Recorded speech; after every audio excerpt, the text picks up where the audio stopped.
Hello and welcome into the NECC here, Week 2 League of Legends, and we've got a banger on our hands. Fish and Soph-Chan, the legendary duo, kicking your day off and bringing your day home here actually on the NECC 2 channel. We'll be here the whole way, and we're starting in the Navigators Mid-East. It's Misericordia taking on Ohio Wesleyan here, Soph-Chan. The pro draft is done. We're ready to hop in. Both these teams lost in Week 1, so they're hoping to turn things around here today. Yes, they are. Both teams lost. We had a sweep for Ohio Wesleyan. We had a 1 and 2 for Misericordia Cougars. So Misericordia a little bit on the lead here, but both teams looking to turn this one around. And Fish, as you said, things are already on the run. Players are steamed up to get things rolling. So I can't wait to see what they're going to bring to the table. Yeah, I'm always excited, especially after a loss. You're trying to figure out things. Maybe we'll get some spicy picks here to kick off the evening. Would love to see that. But again, it does sound like we're ready to go whenever they are, so we'll be able to hop into the draft at any moment. Again, it's Misericordia taking on OWU Onyx here. Navigators Mid-East, NECC 2.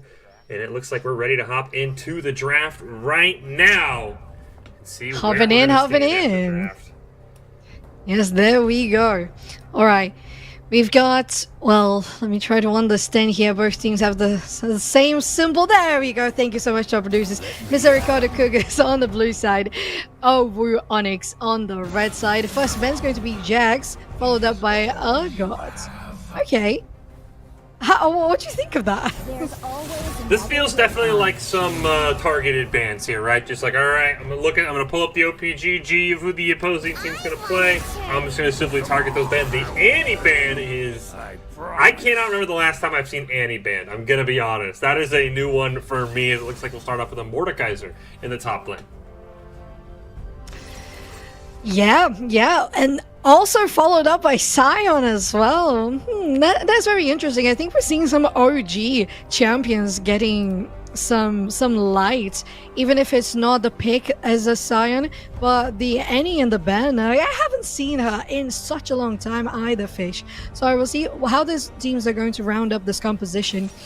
Wukong, all right, we're going to see probably that one on the jungle. Very interesting. I think comboing with the Sion can have great success. Zach going to be the enemy jungler as well. Looks promising. Yeah, I think both these teams coming out, with these at the top and jungle picks very strong. It looks like it will be a Pantheon mid as well. We've seen Pantheon, he's always kind of a great counter assassin. If you can play it right, you can absolutely shut down the enemy mid. Though Silas is scary for the side of Onyx, because, I mean, you can steal the Mordekaiser ult, you can steal the Zac ult if you need CC. That Silas pick is really, really strong. Just into the first 3 champions they picked. Yes, can you imagine the Silas just going from downtown, ganking you in the bot lane with the Pantheon ulti, or just getting the mobility with the Zac ulti as well? Mordekaiser just going into the Shadow Realm, getting someone isolated from the rest of the team, and just finishing them down. That's going to be incredible. Finishing up, we had the Olaf, the Sandra, the Kale. Very off-meta, very non-ordinary picks there. The Nasus, the Shen followed up there on the side of Misericordia Cougars. Caitlyn is going to be the first ADC to come into play with the Maokai support. Nyla, look at her go. And a Seraphine, so 2 Galleys here in the bot lane. We love to see a Fish.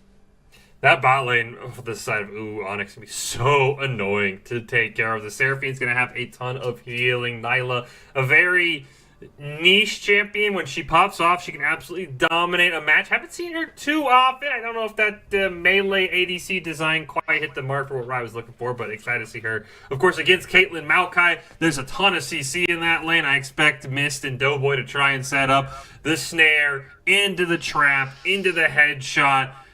Honestly, my big concern here, Soph-Chan, is that Silas is just, I mean, like, across the board. Mordekaiser ult, yeah, he'll take that. Zac ult, yeah, he'll take that. Pantheon ult, sure, why not? Maokai ult, go for it. Ace in the hole to finish off a running away champion. Why not? Like, Silas just gets unlimited lovely ults to pick from. That's my big concern right now for Misericordia Cougars. Yeah, so at the same time, OWU can definitely Not only with the Silas, because if it does fall down a little bit, it may take some time, at least mid-game, to be able to pull something off when they have at least the level 6, getting around the first Drake, the first heroes of the game, to be able to do something more. If they don't get a huge lead on the Pantheon, of course, Pantheon's super powerful in the early stages of the game, so that's something definitely to bear in mind. I think that even if Silas is not in the party, OWU can do so much with the Seraphine ulti, with the Wukong, with the Scion. And of course, the Scion, even when he's dead, he can do so much to help the team too. On the side of Misericordia, I think they have a very traditional standard composition. They have the only thing lacking here would be in APC in the mid lane, but they covered that with the Mordekaiser on the top. So I think it's very well rounded. The Maokai is going to provide a lot of sustainability. And of course, just for himself, not a healer, but for providing definitely the engages with the CC, Pantheon as well with the raw damage. And Caitlyn has just said if these champions get to help her set up the Yordle trap, she's just going to be able to deal massive damage on those traps. And the headshots are going to finish everyone off. So both sides looking really nice. Do you think there's any of these teams that have an upper hand in the early game, Fish? Oh, I think in the early game, I think it has to be Misericordia. I think Zach, I hate playing against Zach, but it's because he has so many just powerful gank paths. He's able to get in lanes when you can't see him. He can get around your traditional warding spots. Like, for example, if you're top lane, you kind of have to ward aggressively on the other side of that ridge line towards blue buff. Otherwise, Zach's just going to slingshot over the wall when you push a tower. So I think Miscreant, if he can get ganks, put either Mordekaiser ahead, try and put Pantheon ahead, I really like Misericordia's early game. I will say my only concern for their late game team, you're talking about the Caitlyn Soph-Chan, is they don't have any backline for Caitlyn. Maokai wants to go in, Zach's going to want to go in, Mordekaiser's going to take someone to the Death Realm, and Pantheon's going to want to jump in. I am worried that somebody's going to have to maybe sacrifice a little bit and stay back and help peel for Caitlyn. Otherwise, Wukong and Silas are going to have a field day with an AD carry without any backup.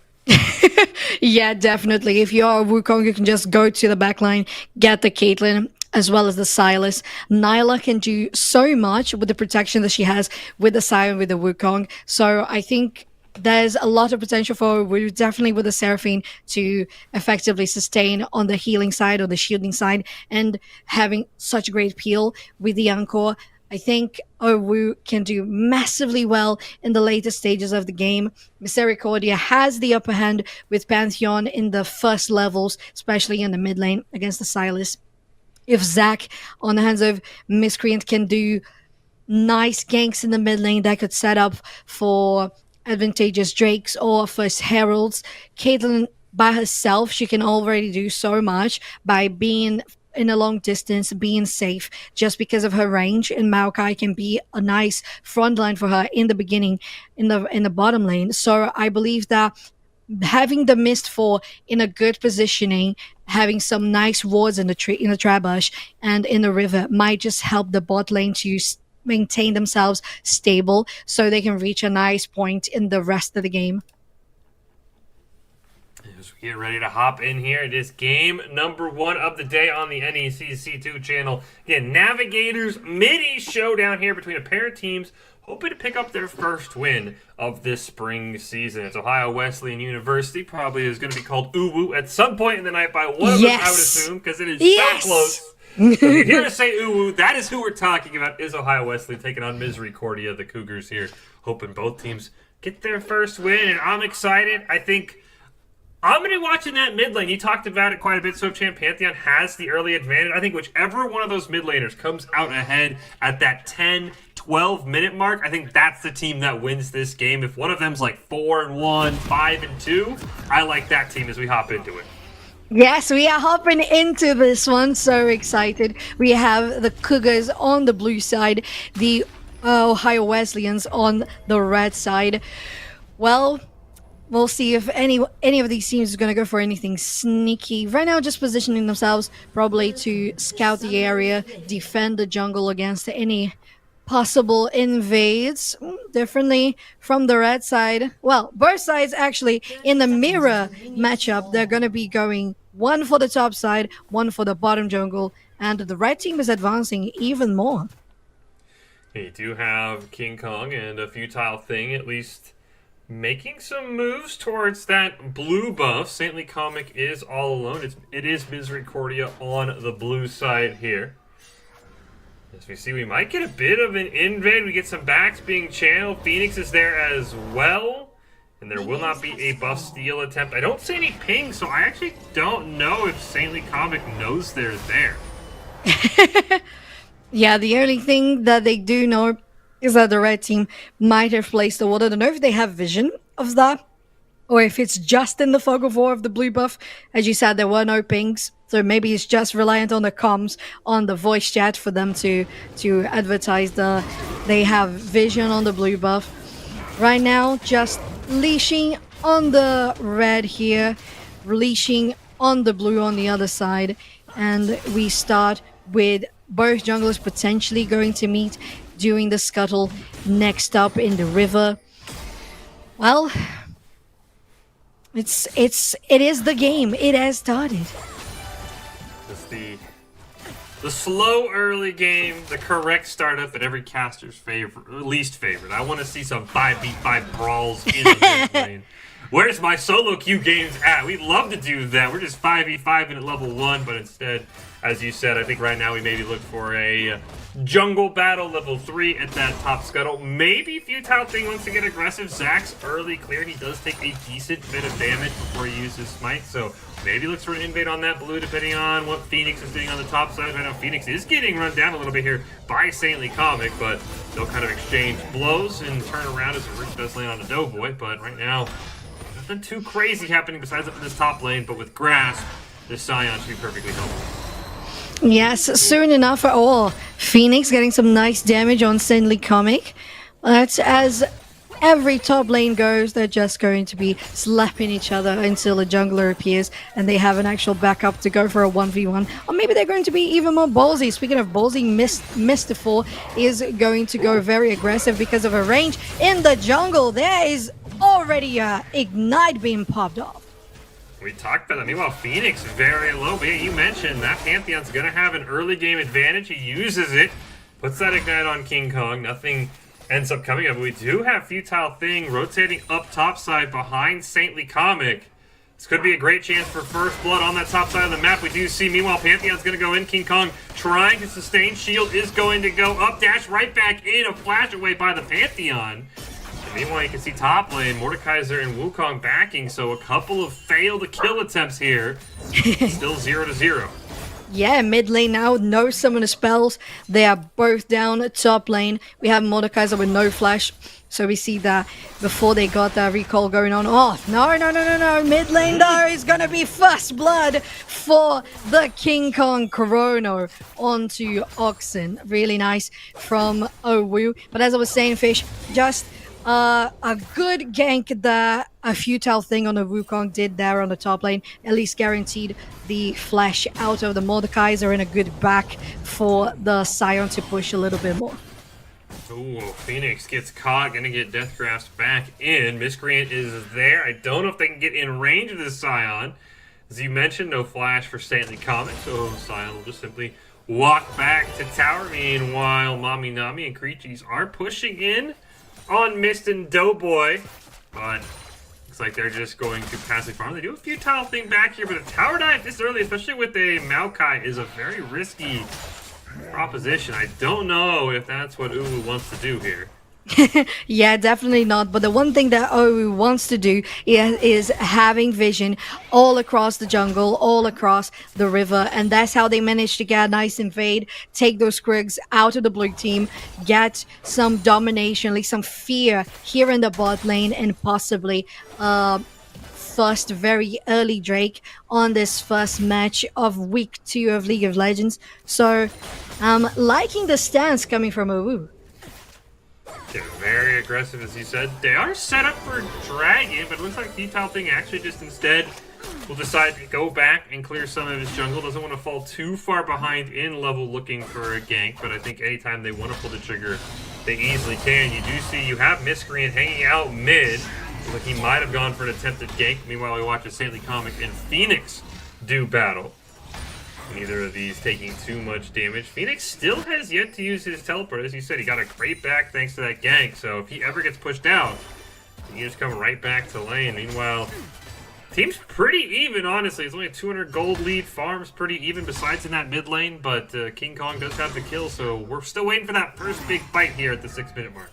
Yes, we are right now. Just the King Kong Chrono with the first blood, as you mentioned, Fish. And you really want to have that on a Silas, Fish. What's going on here in the bot lane?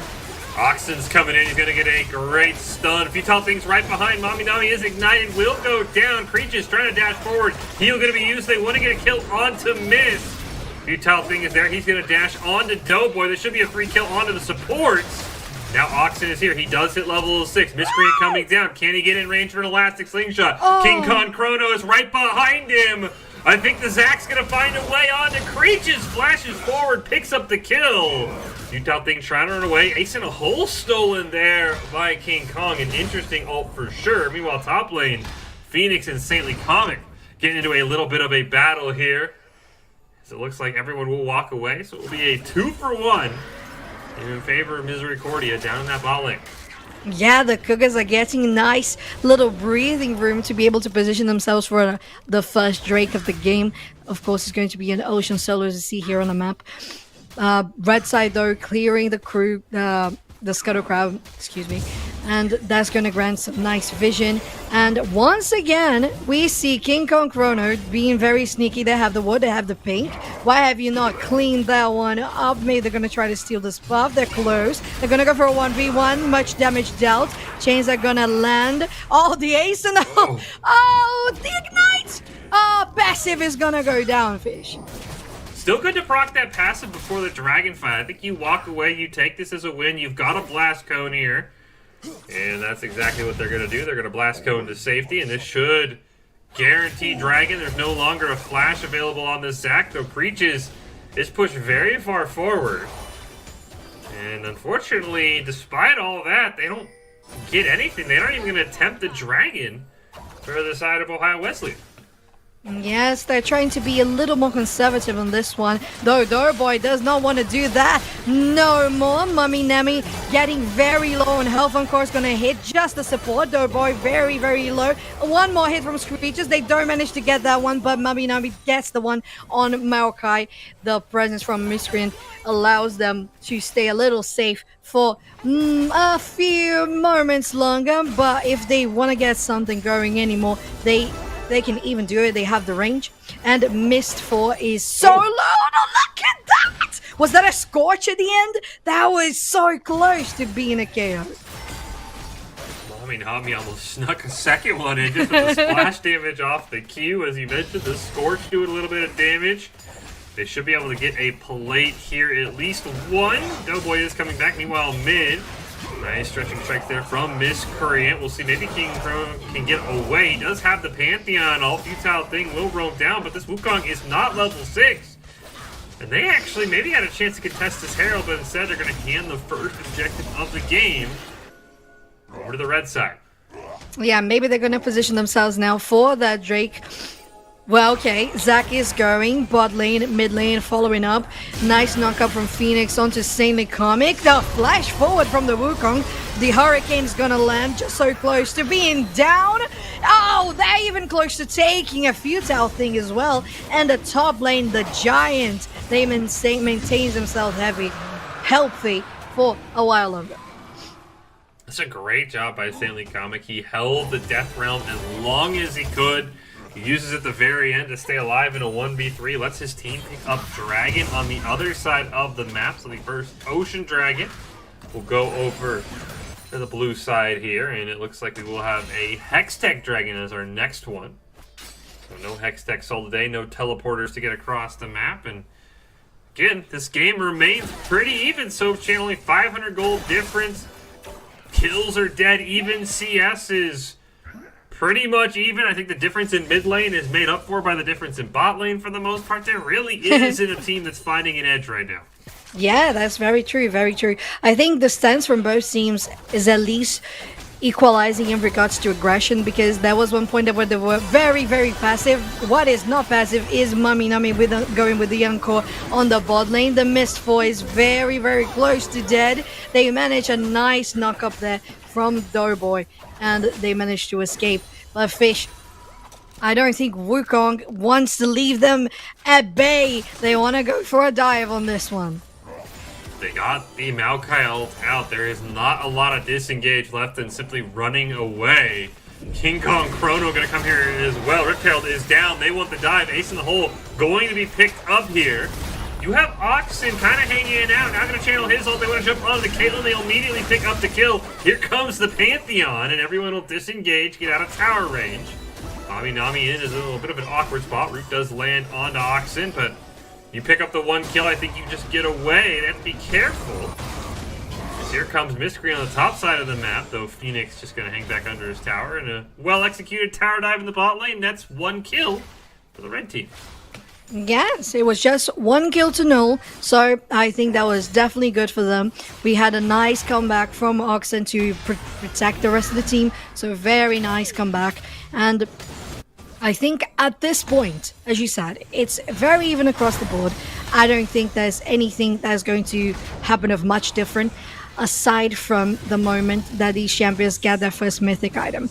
The first one who gets it, I hope they use the time to use the power spike as their advantage, and they try to go for engage. If it is the mid lane going for their first mythic item, that they go for roam, and the bot lane, if they get the mythic item first, that they go for the first kills and pushing in on those play teams, because there's only less than 2 minutes on the clock to be able to get some of them. And if you are the blue team, you haven't gotten any just yet in the bot lane. Miscreant gonna come in. Nami and Creatures trying to run away. They did have Futile Thing roaming down, and Doughboy wasn't that close. I'd almost think maybe they could have turned and made a play there. But instead, they simply opt to retreat. Meanwhile, Stanley Comet gonna jump onto Phoenix, and the Scion stay alive. It's going to be forced to burn the ult. And the top laner for Ohio Wesleyan on the red side will make it out alive, but for how much longer? You just got to burn your teleport, man. This is just a death waiting to happen for Phoenix. Yeah, definitely. You really don't want to be that close to Mordekaiser. And Oxen, I think, yeah, there we go. They noticed that someone was around the corner. No one is going to want to be there with a Pantheon ganking. So better come back. You have a TP. That's fine. Don't notice. Yeah, there you go. I don't notice if there were too many platings to go. I think there was a lot of damage on that top lane. But Miscreant using an ultimate here on King Kong Chrono. Oxen is a little far away. They flash forward. They're in range for the stun. It hits. It's gonna be the first kill there for Miscreant. No, second kill there for Miscreant in the game. And that is giving a lot of capitalization for Pantheon as well, up to 3 assists right now. Yeah, it was a fantastic play by Miscreant and Oxen. Meanwhile, Stanley Comic really doesn't need too much help. Already getting Phoenix back down to half life. The Scion getting bullied. The plates do fall. And gold again, only about a 400 gold difference between the two sides. And with dragons spawning here in the next 30 seconds, we'll see if anyone wants to take that, or if Nami and Creatures look for first tower. Meanwhile, Doughboy gonna charge in, gonna knock Nami into tower range. Encore gonna go out, gonna land on the Caitlyn. Here comes Futile Thing on the back line, but there's only one minion, so they cannot look for a dive. So a couple of ults blown right before Dragon, but nobody finds a kill. Yes, right before Dragon, as you said, and there's 4 people right now here in a bot lane. Futile Thing has been knocked into place, but it was just the clone. It even fooled me, and that's fine. It happens sometimes. In the top lane, though, Saintly Comic is going to go on Phoenix, dealing so much damage already. The shield is going to pop, and the passive is down. It's a KO on them. King Kong Chrono joining in for the party, and bot lane is all about the action fish. Nature's Grasp immediately used, catches Doughboy out.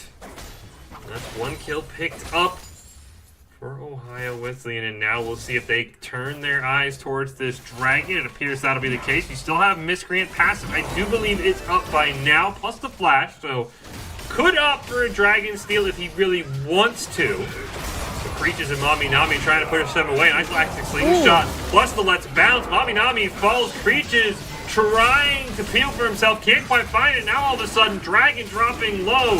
Here comes the Pantheon ult right on top. Who's going to pick it up? It will be picked up by Futile Thing, but that's all that the red team's going to get is they're going to lose multiple members. Looks like Miscreant going to just stay alive here, get the knock up onto Futile Thing. They'll run down the Wukong. And a triple kill for this Pantheon, 3, 1, and 4, and now he's ready to brawl. Absolutely fantastic fight for Misericordia. Yes, and I was mentioning earlier, Fish, that we saw Pantheon having at least 3 assists to their name, which was really good to get them some money. And now they're 3, 1, and 4. The Zac 3, 0, and 2. The Mordekaiser 2, 0, and 0. So really the rest of the team, aside from the bot lane, have so much gold on their pocket. They have built at least the 2k gold lead for the side of Misericordia has to be from these 2 lanes and the jungle. So very nice job from them, even though they lost the Drake to a Futile Thing. It's still 1 Drake for each team, so there's much that can be done. We are waiting to see. It's going to be a Chemtech Soul. Is that what I see? Yeah, it is a Chemtech Soul. Chemtech back after a brief retirement from the Rift due to some balancing issues, as Miscreant gonna go in. Stretching Strike is going to pull Mami Nami back in. Nature's Grasp going to get the root. 3-man encore will land. Futile Thing coming in. Absolution is going to be used there by Breaches to pick the first kill up on the Mist. Another as well. Miscreant will find one. The passive will come out. But overall, that's a 3 for 1 in favor of Ohio Wesleyan. Just when you thought Misericordia had the lead, they kind of hand it right back. Yeah, Nyla really popping off on that bot lane play. Very nice dodges. The encore from Mami Nami was really crucial to them as well. They're gonna take this turret down. Really nice for OWU. And with that, once again, Fish, they're just maintaining the game very even. But in the bot lane, Screeches, as I said, not only are they really building that advantage in kills now, they are very far ahead in CS, and it's beginning to show because they've had the Ravenous Hydra for at least 2 or 3 backs now, and it's just right now that Caitlyn got the Kraken Slayer to herself, so the first mythic for her took a while longer. They're going to try to collide on this one for Herald, and we'll see which team is going to be on top of this. I think the encore for Mami Nami is kind of what Ohio Wesleyan needs to wait for. It's still got about 25% of its cooldown left. King Kong Chrono going to go in. He's going to steal the Death Realm from Mordekaiser. Now he can Death Realm after Mordekaiser has to join somebody and make it a 2v2 down there if he really wants to. But instead it looks like a disengage. And what ult do you think King Kong should be looking for, Soak? I talked about in the draft, there's a lot of good ones. He's taken the ace in the hole a couple times. But what ult, as we get into this late game, do you think King Kong Chrono should be targeting as often as he can? I think I have to say it's the Death Realm, the Shadow Realm from Saintly Comic, the Doughboy with the ultimate as well to get the engage, to get the CC. And I think if there is a moment for OWU where they want to try to go for a split push or something similar, I think Silas can do that well once he's got many items, and having the Pantheon ulti might be very nice for them, so it's going to be something more situational. But definitely the Mordekaiser and the Maokai would be a good choice always for King Kong Chrono. I think unfortunately the ace in the hole has been used almost on melee range the times that it has been used, so not much of that big of a lead in regards to how the ultimate can be played. But in the bot lane, they're going to collapse on Oxen, and I don't know if they can survive this one. Ghost going to be used there by Creeches there. Apotheosis is going to be used to try and pull his back in. He tries to get tower range, but gets shut down. This Nyla absolutely popping off. Miscreant runs in. He's going to have to pop the Let's Bounce. Nature Grasp roaming down as well. Mami Nami on the backside has the encore if they need it.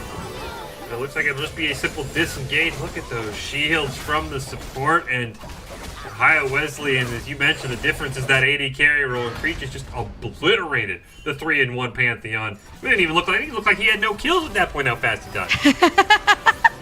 Oh, that is so true, Fish. And it was such a good bounty for Nyla as well. Not only did she get the money for herself, but she's got the 150 gold bounty on her name too. So very nice for OWU. Ohio Wesleyans building a good lead for this first match of the best of 3. The kills are fairly even with the amount of CS the Cougars have been able to build on the blue side as well. They're finally creeping up back to the amount of gold the other team has. So once again, very even. Ooh, King Kong Chrono does have the let's bounce for potential team fight. I do think Misericordia, the Cougars, can play around Saintly Comic. He is bodying Phoenix up in this top lane, already level 14, 176 CS. This Mordekaiser might be able to make some split pushing happen, and I don't know how people can 1v1 him. As we rotate over towards our first Chemtech Dragon of the game, we do see Mordekaiser rotating down. Sion has the teleport, and we'll see if we get an all-out Dragon Brawl here. And it's trending in that direction.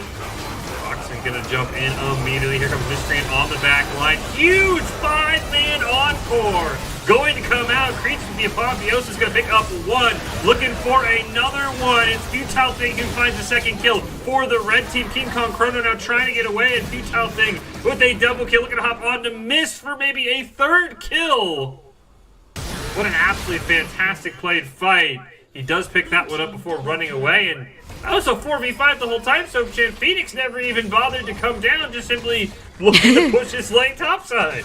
Yeah, unfortunately, I was going to try to make a good analysis on this one. I was going to say, well, Cougars have not been on the lead on team fights because Saintly Comic hasn't come to the party, but now they have, and they lost.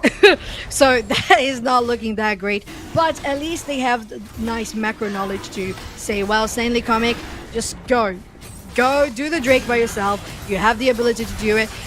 Ultimate from Oxen is going to try to defend this turret. It's not, of course it was going to fall. Oh, is it close? Oh, very close. They're going to go down. Oh, shielding, very much a lot of damage consumed.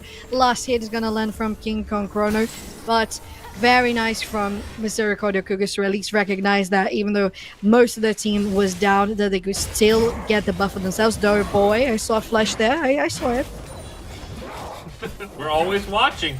We're always watching. You can't sneak your flash. Your misclick flashes past us as King Kong Chrono now picks up the mid tower. Wants to hop on the dope boy. Immediately gets jumped on by 3 members. Oh no, King Kong Chrono. He did not expect Oxen and Miscreant to be there. Classic slingshot going to be used. Oh, the stretching strike just misses, but kind of throw one away there in the mid lane. Does Ohio Wesleyan.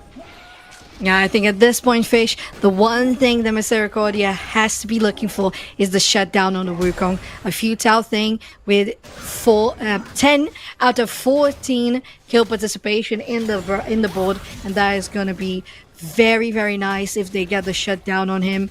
Right now, once again, still maintaining a nice equality between the teams. Still very balanced. Oxen might have found themselves in a bad spot. The stun gonna land, knock up. Oh, the young core is gonna hit 3 people. A Futile Thing is coming in. Sion knocks them up too. And it's the doom of Misericordia Cougars. Oh my gosh, you pointed out. Oxen thought, okay, I don't have to worry. And then the triple encore into the triple Sion ult, into the triple Cyclone for Futile Thing. They couldn't have planned it any better. That should be Baron. Yeah, I think this is just a send Baron. You do have Saintly Comic on the bottom of the map. You have Miscreant hiding around, but 5-man Baron burn, this should be an easy one here for Ohio Wesleyan. It should be. Saintly Comic has TP. Miscreant is still there. They have used the vision. They have the blast going to jump over. 3,000 health. 250. Oh, it's not enough. They're not fast enough. They ripped that really nicely. So good job to Ohio Wesleyan. Knocked that one down pretty swiftly. So they would avoid any invades, any steals from the sneaky Zac. And still a good attempt from them. They're going to Kirk down, of course. All the buffs are intact. And Ohio Wesleyan is trying to push for a late game finish. Will the Phoenix teleport onto the bottom side of the map just to try and stop Saintly Comic? But yeah, now as you mentioned, with the Baron, you can push at least 2 tier 2 towers in whatever lane. I'm curious if we'll get maybe a 1-3-1, maybe a 1-4, or if we'll just 5-man jam it out in the mid lane. Right now, though, it looks like we're going to be using the Baron buff to secure our own jungle. So does it really seem like Ohio Wesleyan is too worried about this game? Is this Baron not really being put to much use?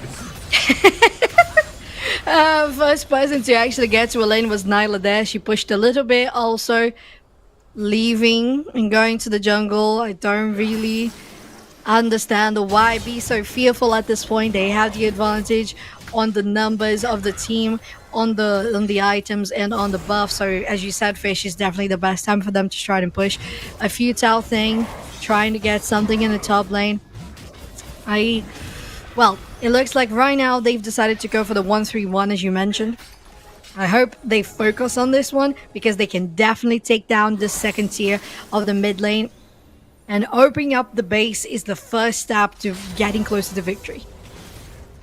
They do have a futile thing up in the top lane, so with Dragon spawning in a minute, I'll be a little bit careful of how long he wants to stay up there. It doesn't look like the Baron Empowered Cannon Minion from long range will take care of that turret along with King Kong Chrono. Futile thing just trying to push here as well. We do get a lot of pings coming out. Maybe they want to try and sandwich onto the 4 members of the red team here.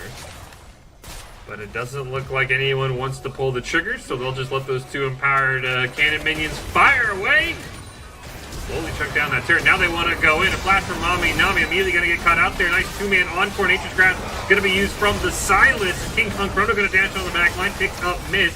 Now 1v1ing against Oxen. Creatures, meanwhile, with the Apotheosis, trying to sustain in the Death Realm against this Mordekaiser. And doing a fantastic job staying alive. Life-stealing, but cannot quite finish the job. And now it's up to Phoenix. Multiple low-health members here. And finally, Futile Thing gonna roam down. He was top the entire time. Will he dash in for the Cyclone? Jumps in onto Saintly Comet. First sort of Cyclone charge gonna be used, but they're just too tanky right now for Misericordia, and they win that fight 3-2. I think at this point, Fish, a Futile Thing should have just stayed in the top lane.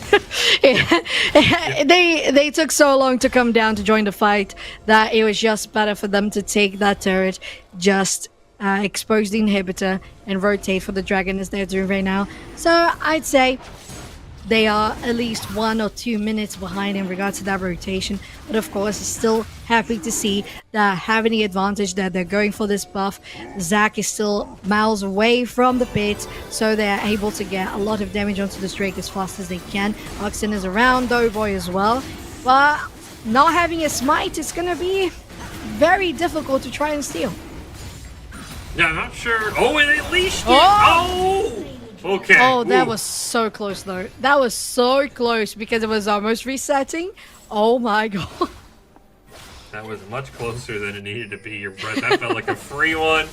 Miscreant, again, I think maybe one for the back just to get to full health, so he did not have a chance to steal. Oh, Mami Nami's going to walk right into Oxen and into Doughboy. That is a dead support. Miscreant doesn't quite land the elastic slingshot. You have Saintly Comic over the wall. Nature's Grasp coming in. Root's going to land onto King Kong Chrono. He will potentially be dead here as well. There's no chance for Kingslayer to sustain him. Minions are pushing in mid, but that's not a problem right now for Misericordia. They're trying to finish this fight. Creatures hanging out on the back line. Cyclone Charge 2 going to be popped. There's kind of a miscommunication. Creatures never wanted to go in. They'll pick up Phoenix, and that one went ugly for Ohio Wesleyan, and Misericordia picks up 3. It really did. 3 people down for none in a very unnecessary play. Of course, we saw Mami Nami getting caught. That's fine. It happens to support sometimes. They have to expose themselves to get the warding done, to get the wards cleared. And unfortunately, they went down. You really didn't have to try to fight that one, especially giving away your mid laner, then giving away your top laner. That's going to be harsh for them. But as we can see from the rotation from Misericordia, Cougars, I think they aren't as eager to be aggressive. I think they're still a little fearful of how much damage Ohio can do. So right now, I don't think it was that big of a problem. Definitely was bad because of the shutdowns. I don't remember if there was a shutdown for any of them. There's still the 650 for a futile thing on the Wukong. So the one bounty that they have been looking for and hunting ever since the 15 minutes, it hasn't been down yet. And with Baron spawning in 15, I think that's the moment for Misericordia to try to turn this around. Oh, again! The Mami Nami is, unfortunately, as you said, support's trying to frontline toward That Pantheon Maokai combo is just so powerful against a squishy like a Seraphine. Baron is up. Even in the 4v5, Misericordia doesn't want to pull the trigger. Nature's Grasp from Doughboy going to come out. Grand Starfall picked up here by King Kong Chrono, and he is not going to be able to Starfall anywhere. He's going to be forced to use that Zanya's.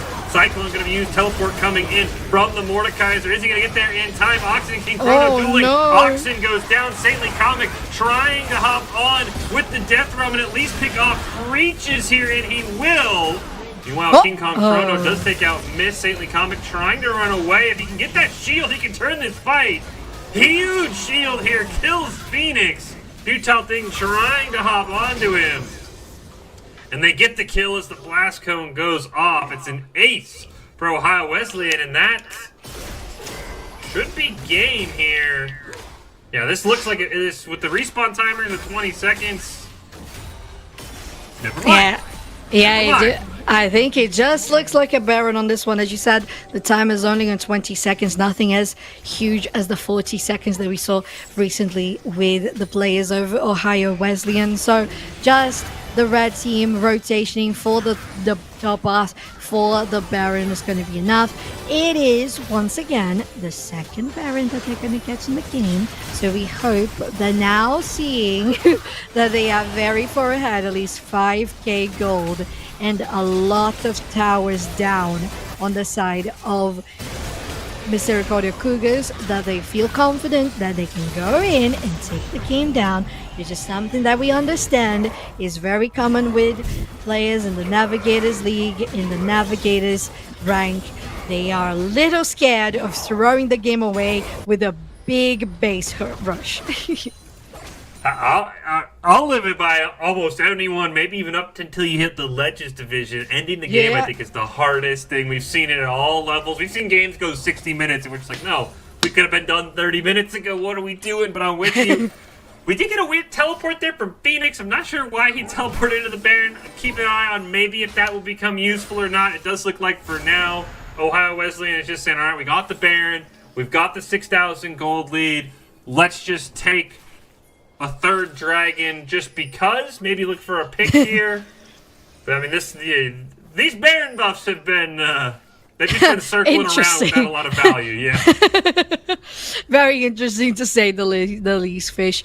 And I really hope, for the sake of Ohio Wesleyan, that they're not going for a long run of a soul buff. They're just gonna go for Miscreant on this one.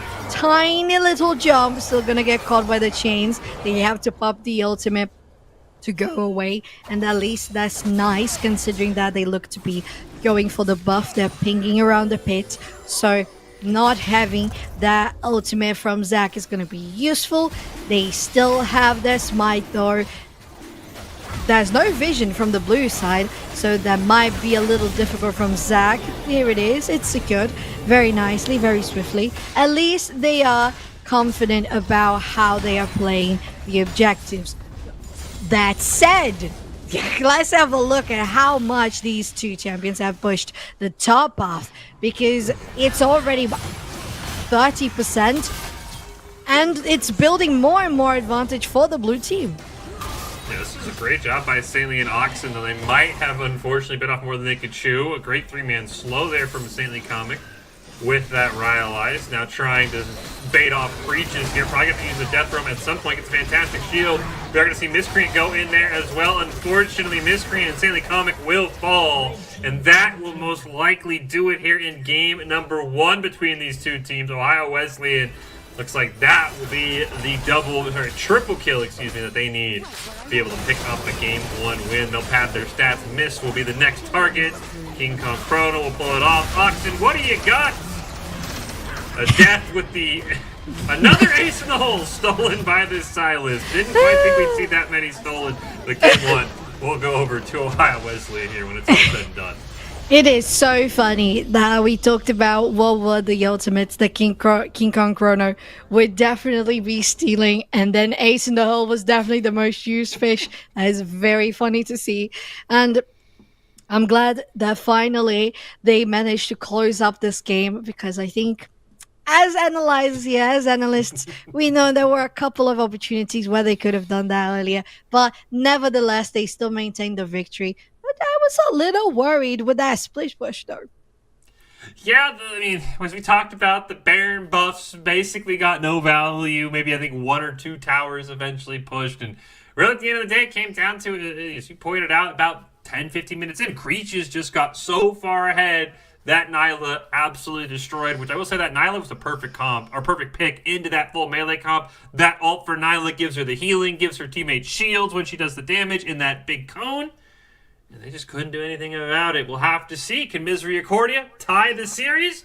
Or does Ohio Wesleyan work out the small kinks and make this a 2-0 sweep here in our Navigators Mid-East? We'll take a break, and we'll have Game 2 coming up right after this.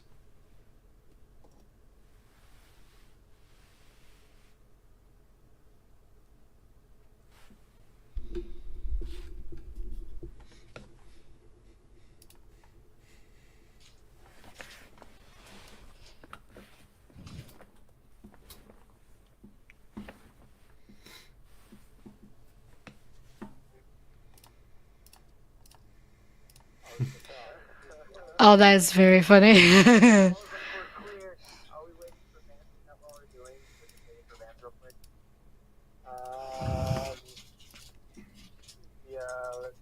I'm gonna be right back just a second.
Welcome back into the NECC on the NECC2 channel here. We are in the middle of a Navigators Midi Showdown Fist Host Chan here for our first game of the evening. The OWU, or Ohio Wesleyan Onyx, picked up game one. Took a little longer, maybe Sof Chan, than you and I thought, but they got the job done at the end of the day. Misericordia, the Cougars, had some ups and downs. It was really close there for a while, just couldn't close the job. So we'll see if we've got a 2-0 sweep or if the Cougars have a game 3 in mind. Yeah, Fish, I think looking at what Misericordia Cougars had to show us on this last match, I think they can do more. We saw that Misericordia Cougars had a one game, even though they lost in the best of 3 last week. So maybe we'll see a game 3 scenario for tonight. Who knows? We're going to see what the teams are going to pick in the draft that's going to come up very shortly. But what was, in your perspective, Fish, the one thing that had OWU on the lead in this last match? I think it was really the amount of AoE ultimates that they channeled together against what was effectively a 4 melee comp. We saw it where they landed a triple Scion ult into a triple Wukong ult, absolutely obliterated 3 members. That set them up for Baron, and that was kind of what started that snowball. Plus, you had the Nyla, whose ult is fantastic when everyone's grouped up on her, and that was really what it came down to. I think the team comp for Misericordia, I don't know if it was comfort picks, I don't know if it was a certain strategy, but those 4 melee into Wukong, Scion, Nyla, and the Encore. I mean, we saw a 5-man Encore, a 4-man Encore. It just did not work. I'd like to see them get some more range. I mean, as you mentioned in our first draft, right, an APC would be a perfect match. I think the Pantheon, while it was a good attempt and started strong, probably if it was a range character, that game could have gone a different way. I think the main thing in regards to that matchup in the mid lane, as you mentioned, Fish, is the Pantheon had the advantage in the beginning. But as you said, he's AD, he's a melee champion, and while the other teams are going to start scaling, we saw the Nyla just annihilating, haha, pun intended, the rest of the team, and it was just too much for them. Right now, we have the draft already on our screen. On the one side, we have Misericordia, and the other, OWU. The first picks are already coming into play. Darius is one of them. Darius and Amumu, I think they work out pretty well together. Shogath, I haven't seen this Void bad boy in a while. Yeah, it's been a while since we've seen Cho'Gath. I think that Darius-Cho'Gath matchup will be interesting. I don't know what the Caitlyn's doing there, especially since they've already drafted that. I don't think that's Jungle Caitlyn. I'm almost fairly certain we'll have to see if we have to remake or not. The Annie is an interesting one, right? We were talking how the Annie had been banned last game. It had been so long since we'd seen it. And I like the fact that Oxen, yeah, I was to say, it did look like maybe somebody just clicked on the wrong button, so we will get a remake there on the draft. But I think the Annie is a great choice. I think having an APC for Oxen is going to be fantastic. The other thing, if you look at the bans, Nyla and Silas both banned away, and so maybe they're going to force Ohio Wesleyan to play just an entirely different comp, and that will make them maybe make some interesting choices when we get into that draft, besides the Cho'Gath, which, as we said, is already kind of an interesting one. I think the main thing for me, which is definitely a fun fact, well, very obvious fun fact, is that since we saw in the draft, I don't think that was on screen already, so a little sneak peek, that Mami Nami is actually going to play Nami in this matchup. So I'm very interested to see how they're going to play, because it was so great to see the Seraphine ultis. They were very well lined up. The timing was excellent. And with Nami, you can do fairly similar things because you have that ulti projectile into a straight line. It's a little larger, this one, and it knocks people up instead of just getting them charmed. So I think it's fairly similar what she can do. She's going to have the healing as well. And we're not going to spoil the rest of the draft, but the Annie, as you mentioned, it definitely was a targeted ban from OWU in the last match. So to think that it is available this time around on the hands of Oxen might be the one thing that can turn things to their advantage. We said that an APC would be super important. Maybe they don't have that big of a pull on APCs, and Annie is the one to be able to make that happen. So we'll see if that is the case. I love the Darius. I love the Amumu. And on the other side, well, we'll see what's going to come up on screen. Yeah, I think the Darius into the Cho'Gath is a very scary matchup for OWU because Saintly Comic had definitely dominated in terms of CS, in terms of basically early game control. He dominated Phoenix. Unfortunately, as we talked about, that Mordekaiser from game one wasn't in a lot of fights. If Darius gets ahead, he starts throwing out some Noxus Guillotine, starts picking up some resets. This could be very scary. There is your correct jungler, the Rengar, which I don't know into a Mumu, Darius, Annie if Rengar's a great choice. He's very squishy, and if he gets stunned at all, he's just going to fall over. Very interesting indeed, because as we have the information from the draft, the Rengar was the last pick for OWU. So as you said, something a little, I'm not going to say questionable, but interesting in regards to choosing something that is most likely going to get counted. We're finishing up the bans for the second phase.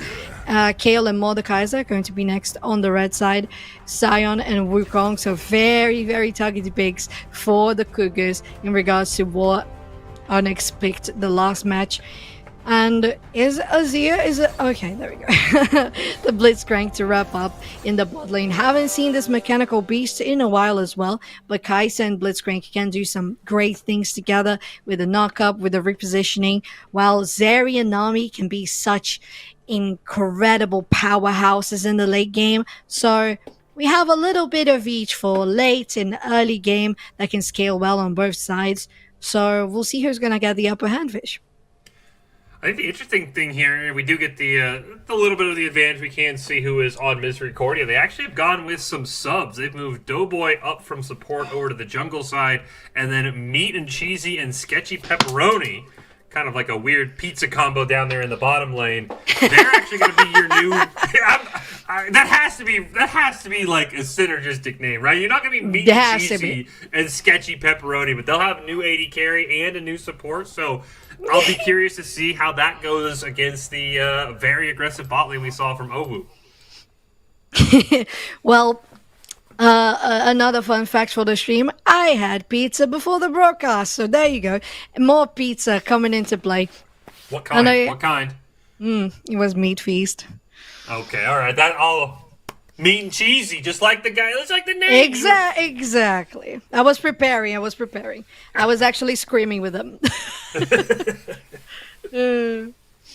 But away from the pizza, what do you think? What do you think of the team comp here for the side of Misericordia, going with, I think, more of a traditional style in this game too, with the APC, with a more standard support, if you will, with the Blitzcrank? What do you think of their team comp here for game 2 as they look to tie this series? I think in regards to the type of damage, as you mentioned, Fish, I think I prefer this much better. As you said, you have the APC, you have Kai'Sa, which can do the hybrid damage. Even if you don't build into AP, she's always going to deal some AP damage because of her passive. You have nice CC from the support from the jungler. You have insane true damage with Darius, and his just presence as a front line is going to be very crucial to them, which was something that we felt like they lacked a little bit in the last game. On the side of OWU, I think they are much squishier of a composition, so that might play against them in the late game. But if Zeri gets a lead, we know what she can do, especially with Anami by her side. Echo as well can do incredible plays in the mid lane. Cho'Gath, I think, is going to be the mystery in here, because I think for Rengar, it's either he's going to snowball or he's just going to be a little kitten and meow across the map instead of ripping everyone's faces. So to me, the mystery will be Cho'Gath and how that's going to play against the Darius. As you said, in my rely on the presence from the jungler, and if we see Diamumu being very active in the top lane, this will be easy peasy lemon squeezy for Darius. Yeah, I think if Rengar wants to be the face ripping kitten and not the meowing kind, he's going to have to get early ganks, a Mumu, a classic, has to farm to level 6. Anything before then, ganking wise, is very, very weak outside of a bandage toss stun. So maybe we see a bit of a counter jungle from the side of Rengar and Ohio Wesleyan. And we actually, it was very similar to a game that I had last week where the team comp for Ohio Wesleyan is just expensive, right? Echo wants gold, Zeri wants gold, Rengar wants gold. Everybody needs like 4 kills to be really confident in that mid game. So they're going to have to find ways to snowball, because if one of them or two of them falls behind, Ohio Wesleyan, as you said, they might have a meowing Rengar and, an Echo without his Hex-Tech technology just kind of walking around saying, hey, I can't really help. Good luck next time. This is a very odd comp for Ohio Wesleyan after winning game 1, I think. Yeah, I definitely agree. I think they're all very greedy. They all like, my precious, with the gold, and they really need all the XP to themselves. So it's gonna be very crucial for OWU to micromanage how they're going to split that XP, how Rengar is going to use the vision and the communication with the team to be able to go onto the sides of the enemy jungle where Mumu is not at, because I don't think it's a good idea for them to go for a 1v1, because it can go very wrong if someone turns up to help the Amumu. So I think it's going to be very important for OWU that they manage a nice conversation between themselves to be able to know where to be and when to be, so they can take the full bonus from the champions that they have on the table. Kick off game 2 between Misericordia and Ohio Wesleyan. Does look like scoreboard is a bit backwards. It was Ohio Wesleyan that won game 1, not Misericordia, but it's already starting off poorly for Ohio Wesleyan. Is King Kong Chrono gonna walk into the Rocket Fist? It's a 5-man first blood here for the side of Misericordia. There we go, and we're starting off grand for Misericordia Cougars. Very nice boost to their self-esteem. First blood onto the mid lane. We saw King Kong Chrono being so good in the last match, and that's going to help the blue team very much. We see Rengar on the same side of the map as the Amumu, one on the blue, one on the red, so they might face each other. There's not much vision aside from the blue ward in the river, whereas the red team has a lot covering the jungle, and we'll see if that's going to be the one thing they were aiming for to get that Rengar ahead. Thing gonna pick up that red buff. Yeah, this might be a level 2 Rengar gank. As we talked about, Rengar needs to get ahead, but this Blitzcrank, I mean, for Sketchy Pepperoni, again, a substitute for Misericordia, already paying its dividends. I think the one downside of Blitzcrank is if you fall behind, he loses a lot of value, because obviously he has to start fights, so it is important that Misericordia keeps the lead as long as they can. And that'll keep that sketchy pepperoni out down there with meat and cheesy. Absolutely fantastic duo bot lane. Nice and healthy. And no Rengar invade and no level 2 gank. That is very interesting for the side of Ohio Wesleyan. Well, they're trying to go for what they seem to be doing in the last game, which is a little more slower paced. But top lane is not going for slower pace. Sandly Comic and Phoenix brawling around, both down to around 30% health, so they're going to be very aggressive. The difference is Darius only has the Doran's sword, and the corrupted potion on the hands of the Cho'Gath is going to help this beast a lot, especially since both junglers are on the bottom side of the map. There's not going to be any ganks anytime soon, especially until the level 4. So maybe they're going for something in the bot lane instead. Oh, nice hook! Hook into the power fist. Mommy Nami forced the flash. It's not going to matter. The Ignite secures the kill. Meat and Cheesy did flash, but the Ignite was the one that picked up the kill. Phoenix and Saintly Comic both battling them out. 5 stacks of the passive. That is a dead skeleton void beast Cho'Gath. Come on, if you're going to pick Cho'Gath and you're not rocking Gentleman Cho'Gath, I'm going to be disappointed in you, Phoenix. I'm very honest. I saw a nice dodge there from Creechies. And this, that loss right there in that 1v1, that could almost kind of determine this top lane, Soph-Chan, because it was kind of a race to 6 who gets their execute first. And if Saintly Comic wins, I think he's going to snowball out of control.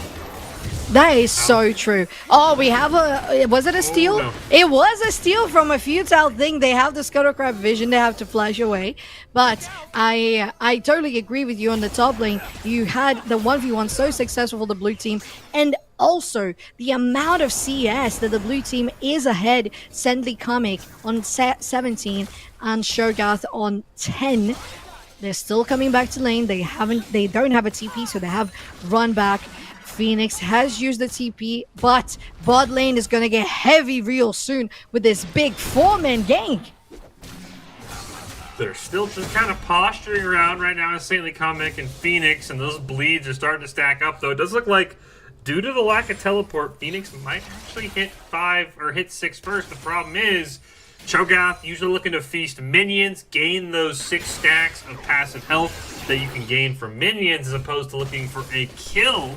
While Darius with that Noxious Guillotine, as everyone who's played League of Legends knows, he's just looking to dunk right away. He's looking for it right now. Not level 6, it might not matter. Here comes Doughboy. Phoenix gonna flash away. Those bleeds are gonna kill him. Doughboy secures it with the bandage toss, and it's 2 kills already in the top lane for Misericordia. Yeah, and Doughboy coming back from the support into the jungle is going to be able to do a lot on this one on the Amumu. Very nice. Pressure is going to be allowing Darius to get some platings. Now to decide to go back to base, be a little more safe. I would have definitely taken some platings there, especially when you know your enemy doesn't have TP, but you do what you think is best. That is no problem at all. Ranga has built a lot of warding in the river. Okay, I thought that pink was a ward in the blue. It is not. It was just a pink, but it really shows that the red team is having more control in regards to vision, but the bot lane doesn't even care. Sketchy Pepperoni is really going for that aggressive posture and those hooks on Mami Nami, especially when they have such a small health bar as this little sushi. Well, you can see Sketchy Pepperoni looking for a grab, not quite able to find one. As Creatures and Mami Nami using that minion wave to the best of their ability. We have had our first dragon spawn, though nobody seems too interested. And I think at the 6-minute mark, so the big thing right now, this Amumu already has 1 kill and 1 assist.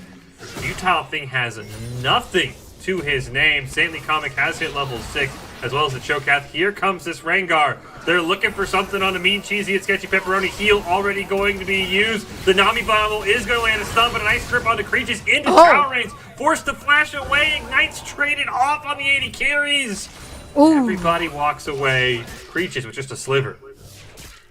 Yeah, 10 health on that ADC. That's not going to be that much of a comfort zone. They have to really run away on this one. Oh, they have not. They're just popping the potions. Doughboy is around. The bandage toss might hit. The hook might hit. And there he goes. The flash and the hook is going to land. It's going to be a very quick kill onto that Nami. Meat and Cheesy so close to getting eliminated as well. And then the top lane has been a feast of dodges on those ruptures. Very nicely done, Saintly Comic. Phoenix out of mana, chugging through that corrupting potion. Does get a little bit of mana back every time he kills a minion, but that might be his concern right now. The Darius stacks are coming. Phoenix trying to run away. One more stack. The flash forward, the dunk. The bleed should kill him. Hey. It's way less exciting than the dunk kill, but it's the same effect for Saintly Comic. Well, the dunk kill didn't happen, but the anticipation of the bleed was still there, so I'm still very happy about it. I'm still waiting yet to see Oxen popping off on this Annie, the one champion that was very interestingly banned in the previous match. Definitely a targeted ban for Oxen. So I want to see that Annie popping off. I want to see those Tibbers falling on everyone's heads. And Misericordia Cougars making their way onto a game 3. Right now, they already have a lead for more than 4k plus. Oh, that very closely hit the tail on that fish. And it would be another kill on Nami. Very unfortunate for OWU. But what is not is that they had priority on this Drake.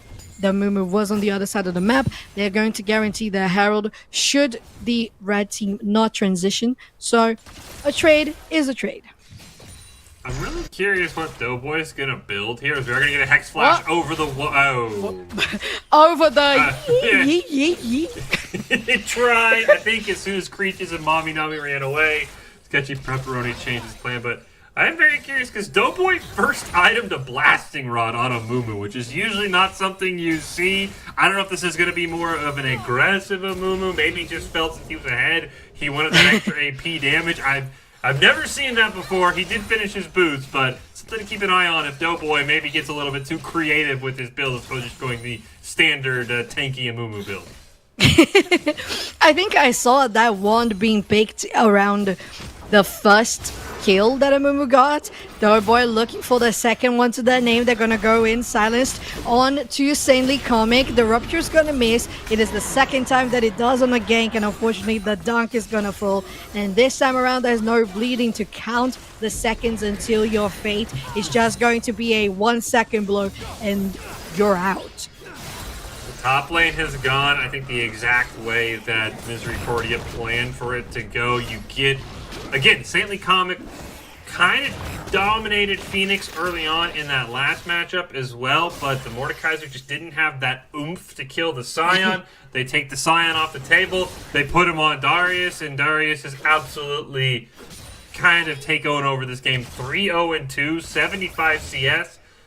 Ooh, nice bait on the Hex Flash there for Sketchy Pepperoni, but the rocket grab did miss, so didn't look as cool as I think he hoped it would. Well, they're still using that skin on the Blitzcrank, so they look really cool still. It is. My favorite Blitzcrank skin is still definitely not Blitzcrank, because if it's not Blitzcrank, who is it? Who is it? Who could it be? Just like, who's going to take over this game for Ohio Wesleyan? I think it's the question. So, Chid, is again this Rengar 0-0. The Hex Flash rocket grab just misses. Somebody needs to find a kill right now for Ohio Wesleyan because this game is getting away. It's a 6K goal difference, by the way, at 11 minutes. Mainly thanks to a really well farming by Oxen and by Saintly Comic in the mid and top lane. Oh, Sketchy Pepperoni is going to get jumped on here. Futile Thing trying to get in range. Nami Nami is going to land a fantastic bubble. This should be the first kill of the game as everybody's down there and Creatures picks up the first one. Very nice for the ADC. Lovely conversion of gold for 3 other members in form of assists. And the final blow for Zeri. Very nicely done for Ohio Wesleyan. Their conversion into the mid lane. No one to be found. Just a lovely, juicy wave to be pushed in. There's still the platings. Just, again, almost just 2 minutes to the end. And for them to disappear. So there's still time to take some of them. I believe none of them so far, aside from the top lane, have been taking. And Saintly Comic grants the first destroyed turret of the game for Misericordia Cougars, cementing further and further on that almost 7k gold lead and advantage in many, many things across the map. And not a single plate, as you said, has fallen anywhere on the map for either team. Except Darius has gotten all 5 on the top lane. With some help from the Rift Herald, of course, that was dropped by Doughboy. And that is going to be the massive, massive concern for Ohio Wesleyan. Is this Darius has double the CS of Phoenix. Now, Darius, of course, susceptible to kiting, but you don't have an Ashe. You don't have a great amount of slows on your team as Mami Nami flashed over the wall. Great rocket grab by Sketchy Pepperoni. There's Tibbers. And there's a kill for Oxen. Meat and Cheesy just couldn't quite get there in time. And Mami Nami suffered that fate a couple times in game 1 and meets it again here, just trying to ward it. Chrono going to go in. Parallel Convergence is going to miss. Doughboy is there. Bandage Toss 1 misses. Rexar hanging out in stealth. Going to hop on top. Curse the Sad Mummy going to land on the both. Chrono Ship going to be used. It's not going to save him, though, as a flash forward. Not enough to hit the hook onto Futile Thing, and he should get away as he lands a root with the Empowered Bullet Strike on the Doughboy. I love to see the aggression coming from Sketchy Pepperoni. Nicely, no vision hook onto the Nami. I think they put a ward afterwards, or had they warded that before? Well, anyway, it was really cool. It looked really nice. Unfortunately, the flash was wasted, and that didn't get them away from dodge. Nice presence from Misericordia Cougars onto the Drake. It's going to be their first one of the game. Should the Rengar not steal it, they are around the corner. They don't have ulti, so they're not going to be able to go in stealth, but they might even do something and ended up falling for it. No, they don't. don't want to risk it. It's just better to give this one away. It's going to be a hextexel for the rest of the game. The portals have spawned, and gates are going to be able to take you so long into the map, and a futile thing, King Kong Chrono is gonna love what that can manage them to do. I think really it's great for Ohio Wesley because they're going to be able to find ways to get to this Darius. Saintly Comic trying to chase down Phoenix, 5 stacks of the pass, and we're just waiting for the slam. Okay, we don't even use the dunk this time as Sketchy Pepperoni also picks one up. Just really killing my vibe with the top lane soap chan. I want the dunk kills. It feels bad, man. Well, what we do want as well is, oh, look at that flashy. Okay. Showing in some skill, a futile thing, showing some emotes as well. I think everybody is just trying to demonstrate all their abilities, but unfortunately for the red team that is trying to go for a sweep, they're not looking very great on this one. Almost 8k gold behind. MU is going to get the Herald for themselves, probably popping in a mid lane, and that's going to be 2 outer turrets down should they do so. And the amount of kills and gold that the blue team has been able to converge is incredible, and it really shows how much they can take of this game just in the mid stages. And let's hope for their sake they get to finish it before the 35-40 minute mark. I don't know if this Darius is going to allow us to reach that 35-40 minute mark. He is. Because who takes him on right now, Soapchan? I mean, 4-0-2, already has his mythic item, working on his second. There's only 2 mythic items done on the side of Ohio Wesleyan. I think Saintly Comic should just stay split pushing. I think he could have done the same thing on Mordekaiser, and he kind of got a little confused. But if this Darius just split pushes, I think this could be an easy win here for Misericordia here in Game 2. We'll see how that's going to go, because I definitely agree with you there, Fish.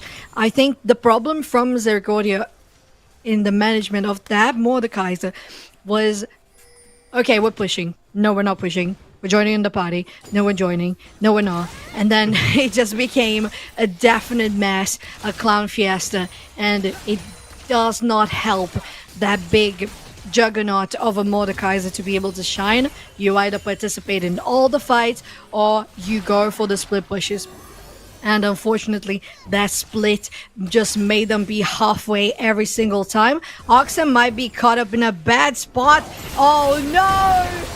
He does have the Tibbers. Unfortunately, did miss the stun up with the Tibbers, but it was still enough. Combo with that flash to get away. Great rocket grab over the wall onto King Kong Chrono. Was just simply trying to finish off the Angry Bear and instead met his early demise. Oh my goodness, Oxen, I don't know how he didn't get caught. He ends up getting a kill for his team, which is absolutely wild.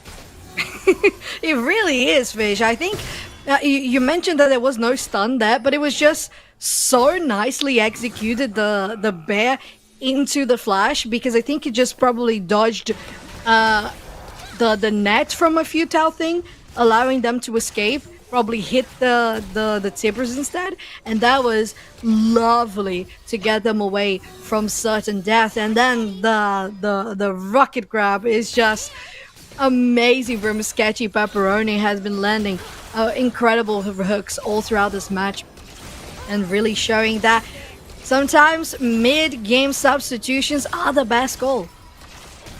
Sometimes, especially early on in the season. Both these teams, I think, they have, bigger than 5-man rosters, so it's always good to say, hey, let's see what works, what doesn't work. And this lineup, at least, with Doughboy in the jungle, Meat and Cheesy and Sketchy Pepperoni, their new bot lane, working out very well. The bot lane, 5, 1, and 6 combined, and now they're going to jump on a futile thing and look to pad those stats even more as Oxen picks up the kill. Tibbers is back on the map. The cooldown on that Annie-ult is so short. It's up almost every fight. It's absolutely insane, and I don't know what you do. Is that a bear dressed as a bunny? Yeah, that is. That's never what you wanted to see. It's Alice in Wonderland themed. It's so cute. Oh, poor creatures is definitely caught up between a rock and a hard place. They're gonna ulti, spend their the cooldown. Sometimes you just do it as a panic effort, and maybe you should have just accepted your death. Said, okay, fair enough. You got this one. I'll just respawn, and next time I'm back, I'm gonna have my ultimate. Unfortunately, not the case. Second, Drake is gonna go for Misericordia, and they're pushing for another fight. They're going to get a great Curse of the Sad Mummy, going to land on to 2. Saintly Comic is there, did not get the dunk kill, so no reset. This Chrono Shift is going to be able to pick up a kill on the Sketchy Pepperoni. King Kong Chrono trying to get away, not quite able to. Mami Nami will fall. It will be a 4-4-1 as Preaches was not in that fight. And Misericordia now up 13,000 gold at the 20-minute mark here in Game 2 and looking well on their way to extending this series. Yes, they are. I think Fish, what you mentioned, that maybe they just picked something that they were comfortable with in the first game. I beg to differ. I think in the first game they tried to make a solid comp, and in the draft, in the drawing board, it looked solid, it looked well-rounded, but then in the game, they didn't perform as well as they're doing right now, and we know that Any was a targeted ban. They're able to use it now, doing really well, 4, 0, and 6. The rest of the team as well, changing the lanes, Doughboy in the jungle, the subs coming in for the bot lane has been working so well that it really looks super promising for Game 3 for Misericordia Cougars. And not only that, I think if they maintain something similar to that in the third game, should they get this victory, is the way to go. And now they're going to hop on to Phoenix and really look to maybe put this game away. Great slow on to Darius, but a fantastic grip. I don't think Sketchy Pepperoni has missed many grips. I think we're sitting at like 80%. It's been phenomenal, and this Blitzcrank has been a huge reason why they won. You mentioned the substitutes, but nothing against Meat and Cheesy, who's been fantastic on the Kaisa, but this Blitzcrank has enabled everything since minute 1 when he secured a massive first blood. So true, Fish, so true. And they're gonna very closely to guaranteeing the secure on the Baron buff as well. There we go. Nice smite. Oxen hidden in the bush. Mummy Nami might be the one to get caught. Oh, that burn was so quick that I didn't even think Kaisa was gonna get an assist. Tibbers stun with Ludens. The absolute insane damage. I'm right there with you. Mami Nami just went down in a snap of our fingers. And now I think this is going to be very telling of Misericordia because, I mean, we're almost at a 20,000 gold lead here, Soapchin. This is Misericordia's game to lose. Now let's see how they play the rest of this game. And Saintly Comic and Oxy going to get jumped on. Another fantastic grab onto Creatures to secure the kill. He simply cannot miss. Phoenix will go down. And I'd like to see them finish this game before the 25-minute mark. That, to me, Soapchan would say that this Misericordia team is firing on all cylinders. Any longer, and it's starting to get a little iffy on if they know how to finish games. And we really don't want to see that happen again. We got a little worried.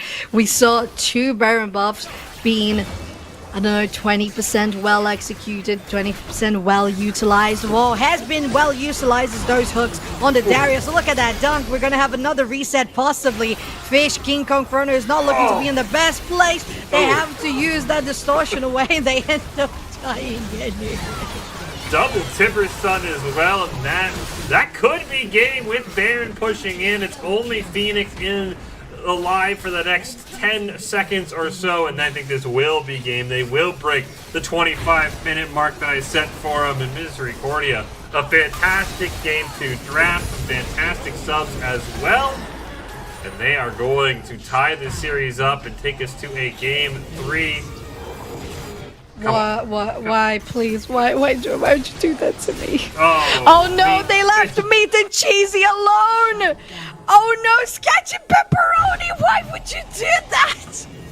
Oh, they used the portal before the ADC. Oh no. Oh no. Oh, Saha. I'm dying. Oh no. That is disastrous. I cannot believe. Uh-oh. Oh, we were rooting for the less than 24 minutes, less than 25 minutes. Oh, fish. What has become of this? Oh, damn. Well, it looks like it might be closer to 26 minutes, but I think they're still going to pick up the kill, the win here. I mean, they have Sketchy Pepper, and really the only mistake he made, as you said, clicking the portal before the ADC. I mean, it is bleak, but 1,000 gold shutdown onto a Rengar is definitely not what you want to do when you're looking to close out this game. Wait, was it an 1,000 Yes, bounty it was on the 1,000. Kai'Sa, and Yes. she still says she still has Yeah. a 700? What in the world? My goodness. Well, I hope that this squad is really going to wrap up this one. Now another hook lands, and the poor kitty has been obliterated. It should just be a matter of time. Meat Cheesy gonna go in with the Kai'Sa ult, pick up one. It's all up to Creatures here. It's a double kill for Oxen. Sketchy Pepperoni misses maybe only his 4th or 5th hook of the entire game. But now, with the clean ace, this will be GG. Just past the 25-minute mark. Misericordia will not only tie up this series, but with an exclamation point. So, Chan, 22,000 gold difference at the end of that game. And I don't know how to feel going into game 3, because game 1 was really close, game 2 was not. What are your takeaways from an absolute brutal beatdown by Misericordia? Gosh, it really was, Fish. It was devastating. What a snowball, a steamroll from Misericordia Cougars. I think the main thing for them was the change in the roster. I think it worked out perfectly. It felt like the players were more used to the champions they were using. They felt more comfortable. They felt much more confident. And I think that brought the team really together to be able to get those plays really on board. And I don't think that Ohio Wesleyan was expecting that to be the case, because they had a fairly even game. But from the point where they started getting into the lead, they maintained the lead.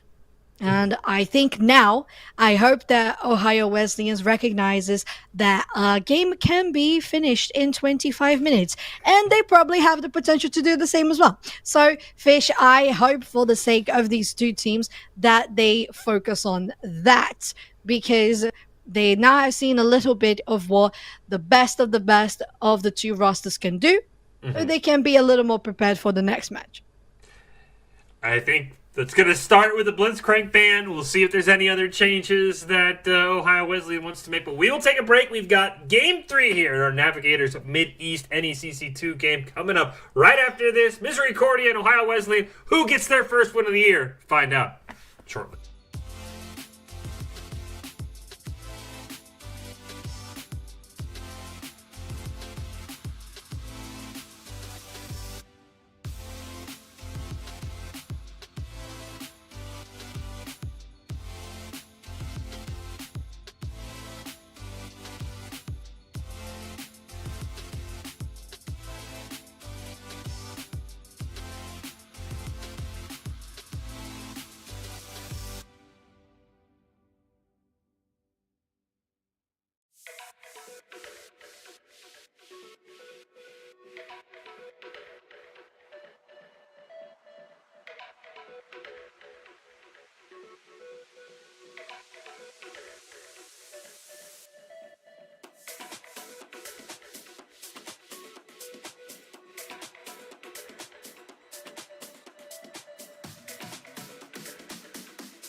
Welcome back in here to the NECC, our final game of the day here on the NECC2 channel. A Game 3 showdown between Navigator Mideast teams. It's Misericordia Cougars, who just absolutely took off in Game 2, taking on the Ohio Wesleyan Onyx here.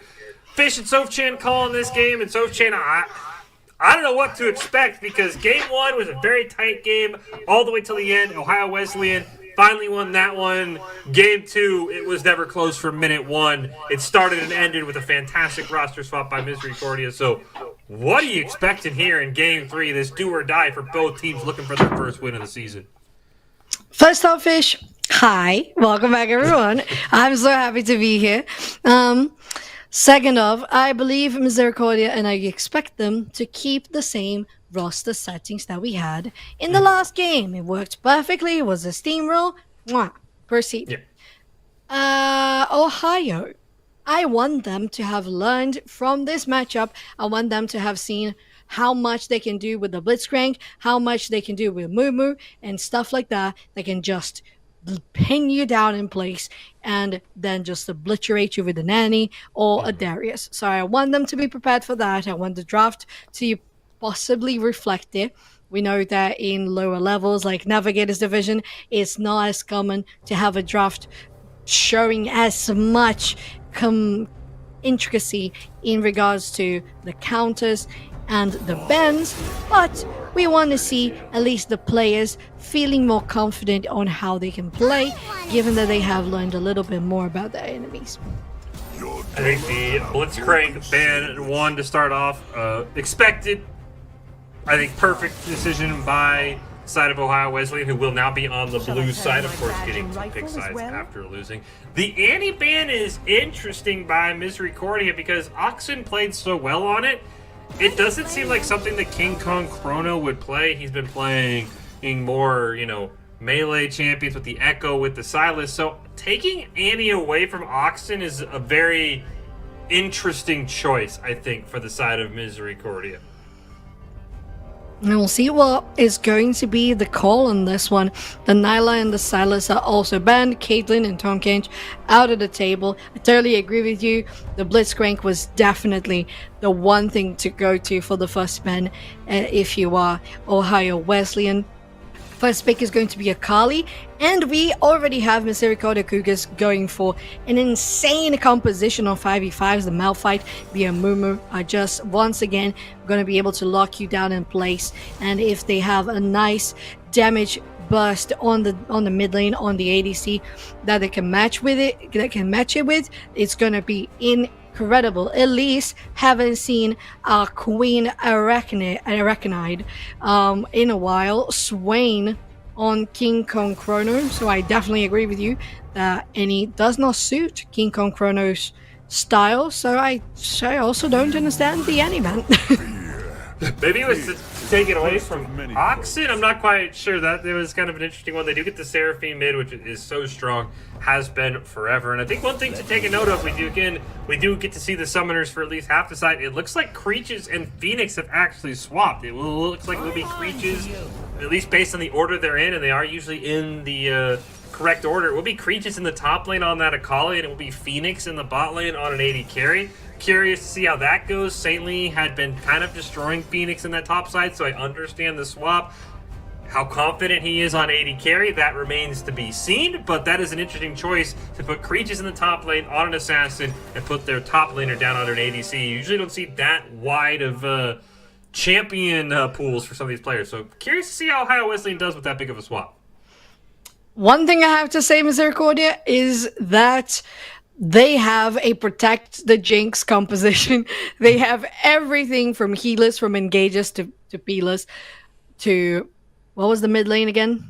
Seraphine, heals. Yeah. Seraphine, there you go. The peels again. And it's just going to be the dreamland for Jinx. She's going to rack down the city. Piltover is going to be hers. And on the other side, I think they have to be very aggressive in shutting down the Jinx so she doesn't scale, because we know how much she can do once she gets those items going. She's not going to be super proactive in the beginning of the game, so locking her down is going to be essential for Ohio Wesleyan. Is there anything in particular that you expect from either of these teams, Fish? I think the big thing for Ohio Wesleyan is I expect them to kind of play similar to that Game 1 style of aggression, not the Game 2 style that they drafted, but I expect them to try and be aggressive, especially on that bottom side with the Zyra looking for roots. Again, I think a lot of this hinges on how Creatures and Phoenix play in different roles. I mean, the Kali obviously wants to be an aggressive. That matchup into Malphite, a very interesting one. And I will say, I'll have to wait till we get into game for confirmation, but it looked like there were actually some very interesting roster swaps from the side of Misericordia as well, just based off of, because it says the name of who was banning. It said Sketchy Pepperoni was banning, which means he's first in the lineup, which means he's in the top lane now on that Malphite. So we might have just very odd rosters for this game 3, Sofchan, that are going to throw everything we've seen so far right out the window. Everything just going down the drain, fish. But it's for you guys in the audience that don't know NECC that much. It's totally normal to have roster changes in the beginning of the season. There's still that time for the players and the teams to acclimatize and try to understand what is going to be the roster lock. Once it arrives, the dates should be the available in the Discord. So be always attentive of that. Don't lose anything. You don't want to get any sort of disqualification because of it. So right now is the moment to test things out, to limit test with your composition. You haven't had that much time. You had exams. You haven't scrimmed that much. It's fine. The first weeks you have enough to get to know your enemies in your division, in your conference, and to understand what works best for your team internally. And I think as you pointed out, the other thing is you have to remember, these are college kids, right? There's tests that come up. There's exams that come up.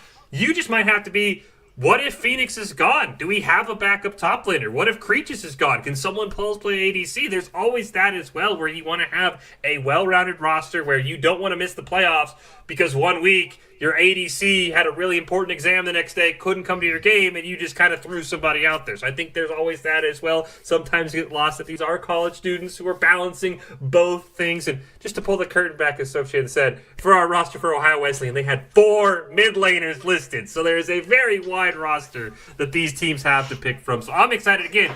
If Sketchy Pepperoni switches, which I will say, based off the team comp, would kind of make sense. You don't pick someone who is dominant on Blitzcrank, Asona. I think that one was, I was like, scratch. I was like, those are not similar styles. Give the man Thresh. Give him something. So maybe that's why Sketchy Pepperoni swapped. But I'm very curious because if Misericordia changed the comp that just won, what was it, like 37-4? I don't know what to expect in Game 3, Sofchan. I have no idea. It really was. I think it was exactly that 37-4. And I totally agree with you.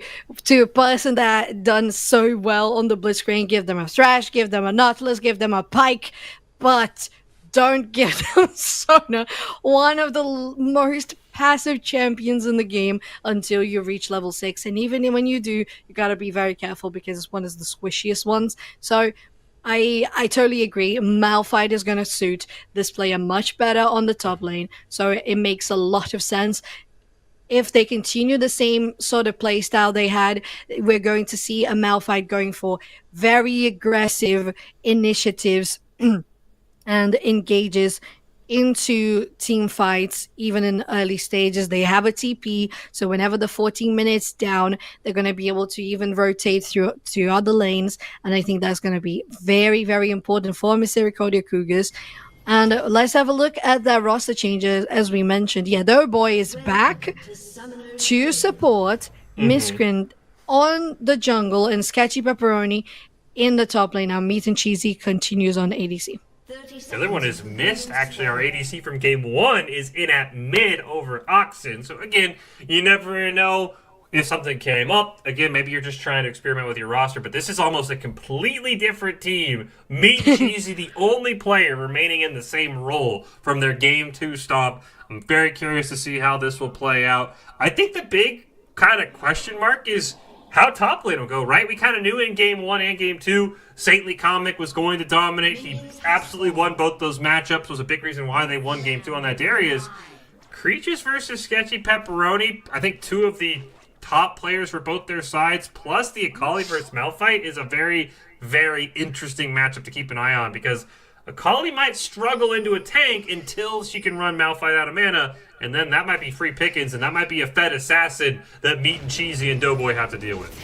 Not only that, it's creatures with the TP and the Ignite on the Conqueror as well. So exactly as you said, as soon as Sketchy Pepperoni doesn't have any mana anymore, especially since they're running Comet, you're going to see a champion not using that many abilities, just trying to clear the wave as a melee champion that they are, whereas creatures are going to be able to deal a little more damage with the skill shots and just engage whenever possible. A futile thing on the Elise is definitely going to be a surprise, because I haven't seen this champion in a very long time. And that does mean that the team on the red side is just full of AP champions, and Phoenix being the only one that runs solely AD. I'm curious how the builds. I think Miscreant can definitely get away with a very tanky build. We do get a root right away on the Doughboy, but Mami Nami not able to find any follow-up here as Creatures with the Shuriken Toss going to jump right onto Sketchy Pepperoni, doing a great job with those early trades. And I think you're right. I think this very heavy AP team, especially into a Mumu, into a Malphite potentially as well, could allow for just absolute beef tanks to be built on the side of Misericordia's futile thing is here, looking for the cocoon, gonna land it on the Meat and Cheesy. The cleanse pop right away into a root, gonna force the flash and the heal. 3 summoner spells blown in the first gank bot lane there. Fantastic job by futile thing. Definitely really good there, the cocoon landing. Nice reaction plans from Meat and Cheesy as well, but they knew that the damage was going to be a lot, since Mami Nami was really great on the timing with the root as well. They waited for the cocoon to expire, therefore the cleanse as well, and dealing as much damage as they could, they had to use the flash. Miscreant is on the top lane here. Oh, gets a nice bandage toss. There's not enough damage so far. That one is going to land. They just dash away, and the Akali survives for another day. Yeah, it was a fantastic job by Creatures using that Twilight Shroud right as he got stunned. So even though the bandage toss did land, there was no follow-up. Phoenix did take a lot of damage. I'm not quite sure how in that bottom lane. Does still have the heal, but that's something to keep an eye on. He could be burst down here with a good power core combo from Doughboy, who ends up shooting it onto Mami Nami. Meanwhile, Creatures and Sketchy Pepperoni battling it out, and with Malphite out of mana, this is the time for this Akali to look for a way to maybe pick up first blood, but it looks like Sketchy Pepperoni's gonna back, recharge that corrupting potion, and get some more mana, and I assume teleport back to lane to keep it pushing against this Akali. Less than a minute on the clock for those objectives to turn up. The reset on the Amumu. Okay, they just baited me. They're going to try to look for something, maybe just deep warding, try to find out where Elise is, where her pathing is going to be. Just resets now, and we might see both junglers converging into the bottom path. We have the Drake spawning in 20. Is plenty of time, as we know it's around 20 seconds for you to reset, come back in the beginning of the game. A little bit more, 25 seconds if you don't have any boots to come back to that pit area. Mami Nami and Phoenix have pushed really far. They have collapsed the minions onto the turret. They're gonna push a little more and more. Nice damage on Meat and Cheesy. Got the hook onto Doughboy as well. Comet is gonna land and is going to make that red team bottom lane very thirsty for the fountain. And in the top path, Creatures and Sketchy Pepperoni still going for that 1v1, and Akali pushing more and more into the turret. Well, here comes Miscreant flash into the bandage toss immediately onto Mami Nami. There is that first blood. Another bandage toss onto Phoenix, has to use the heal, taking a ton of ticking damage. Does get a great use of the spell shield there to get some mana back. And here comes Futile Thing and King Kong Chrono. They're immediately going to burn down Meat and Cheesy. Can Miscreant get away? A flash from Phoenix right into the Amumu's face. Eats a bandage toss as well. But worth it as they pick up the kill. A very aggressive play. There's that Amumu with the blasting wand once again, Soapchan, and this time it does not work out as well. Yeah, to be fair, it was a very lovely follow-up from a futile thing and King Kong Chrono. The communication from the team saying, okay, we're gonna be down soon. Just come here, come help, because the pressure we get in the bot lane means that we get priority at Drake. And that's what they're doing in the mid lane as well. The Swain is pushing the wave, trying to shove it against the Seraphine, and that's going to help them get the pressure and the vision onto the Drake area. Interesting to see that Elise is going for a blue buff before that.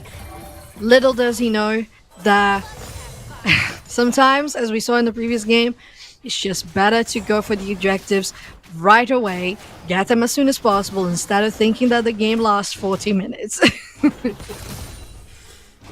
Who breaches here has a great chance of potentially kill Sketchy Pepperoni. Shuriken going to land. There is no mana, but instead decides to back off with the tower there. And allow Sketchy Pepperoni to get the back off. The dragon has spawned, so a couple of pings going out to it. It is a cloud dragon.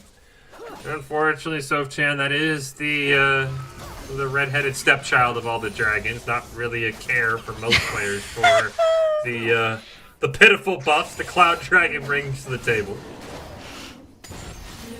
Oh, Fish, that's what I was saying. The priority was all Ohio Wesleyan, and then all of a sudden you have a Mumu there, you have Vision in the bush, you have probably a Mumu taking the Scuttle Crab. Was there any Scuttle Crab there? Where is the Scuttle Crab? Oh my god. Okay, he's alright, it's on cooldown. But it's just very interesting. For example, in this situation, if I was Ohio Wesleyan, I would have already gotten the Drake, and if I was Misericordia Cougars, I would have just seen, well, they're not here just yet, I'm gonna ward. I'm gonna ward the pit. I'm gonna put a pink ward. I'm gonna put something around the river, and they have not. So, of course, they don't have vision. They can't contest this one, and it's gonna be Ohio Wesleyans getting the first streak of the game. It is Ohio Wesleyan, as you said. Maybe a play on the Doughboy there, but Doughboy will back off as Phoenix and Mami Nami looking for a root as Phoenix goes back to clear that wave. The Sivir has really been burning through mana, spamming the boomerang, spamming the Q to try and do damage. So it has cost them, I think, a couple of chances at a kill. It's been a rather slow game. The CS, as you see across the board, pretty close for the most part. It's a 20 CS lead for Mist in that mid lane over King Kong Chrono. But besides that, that's really the difference in the game. It's a 100 gold lead, less than that for the side of Misericordia, and it's a very even game.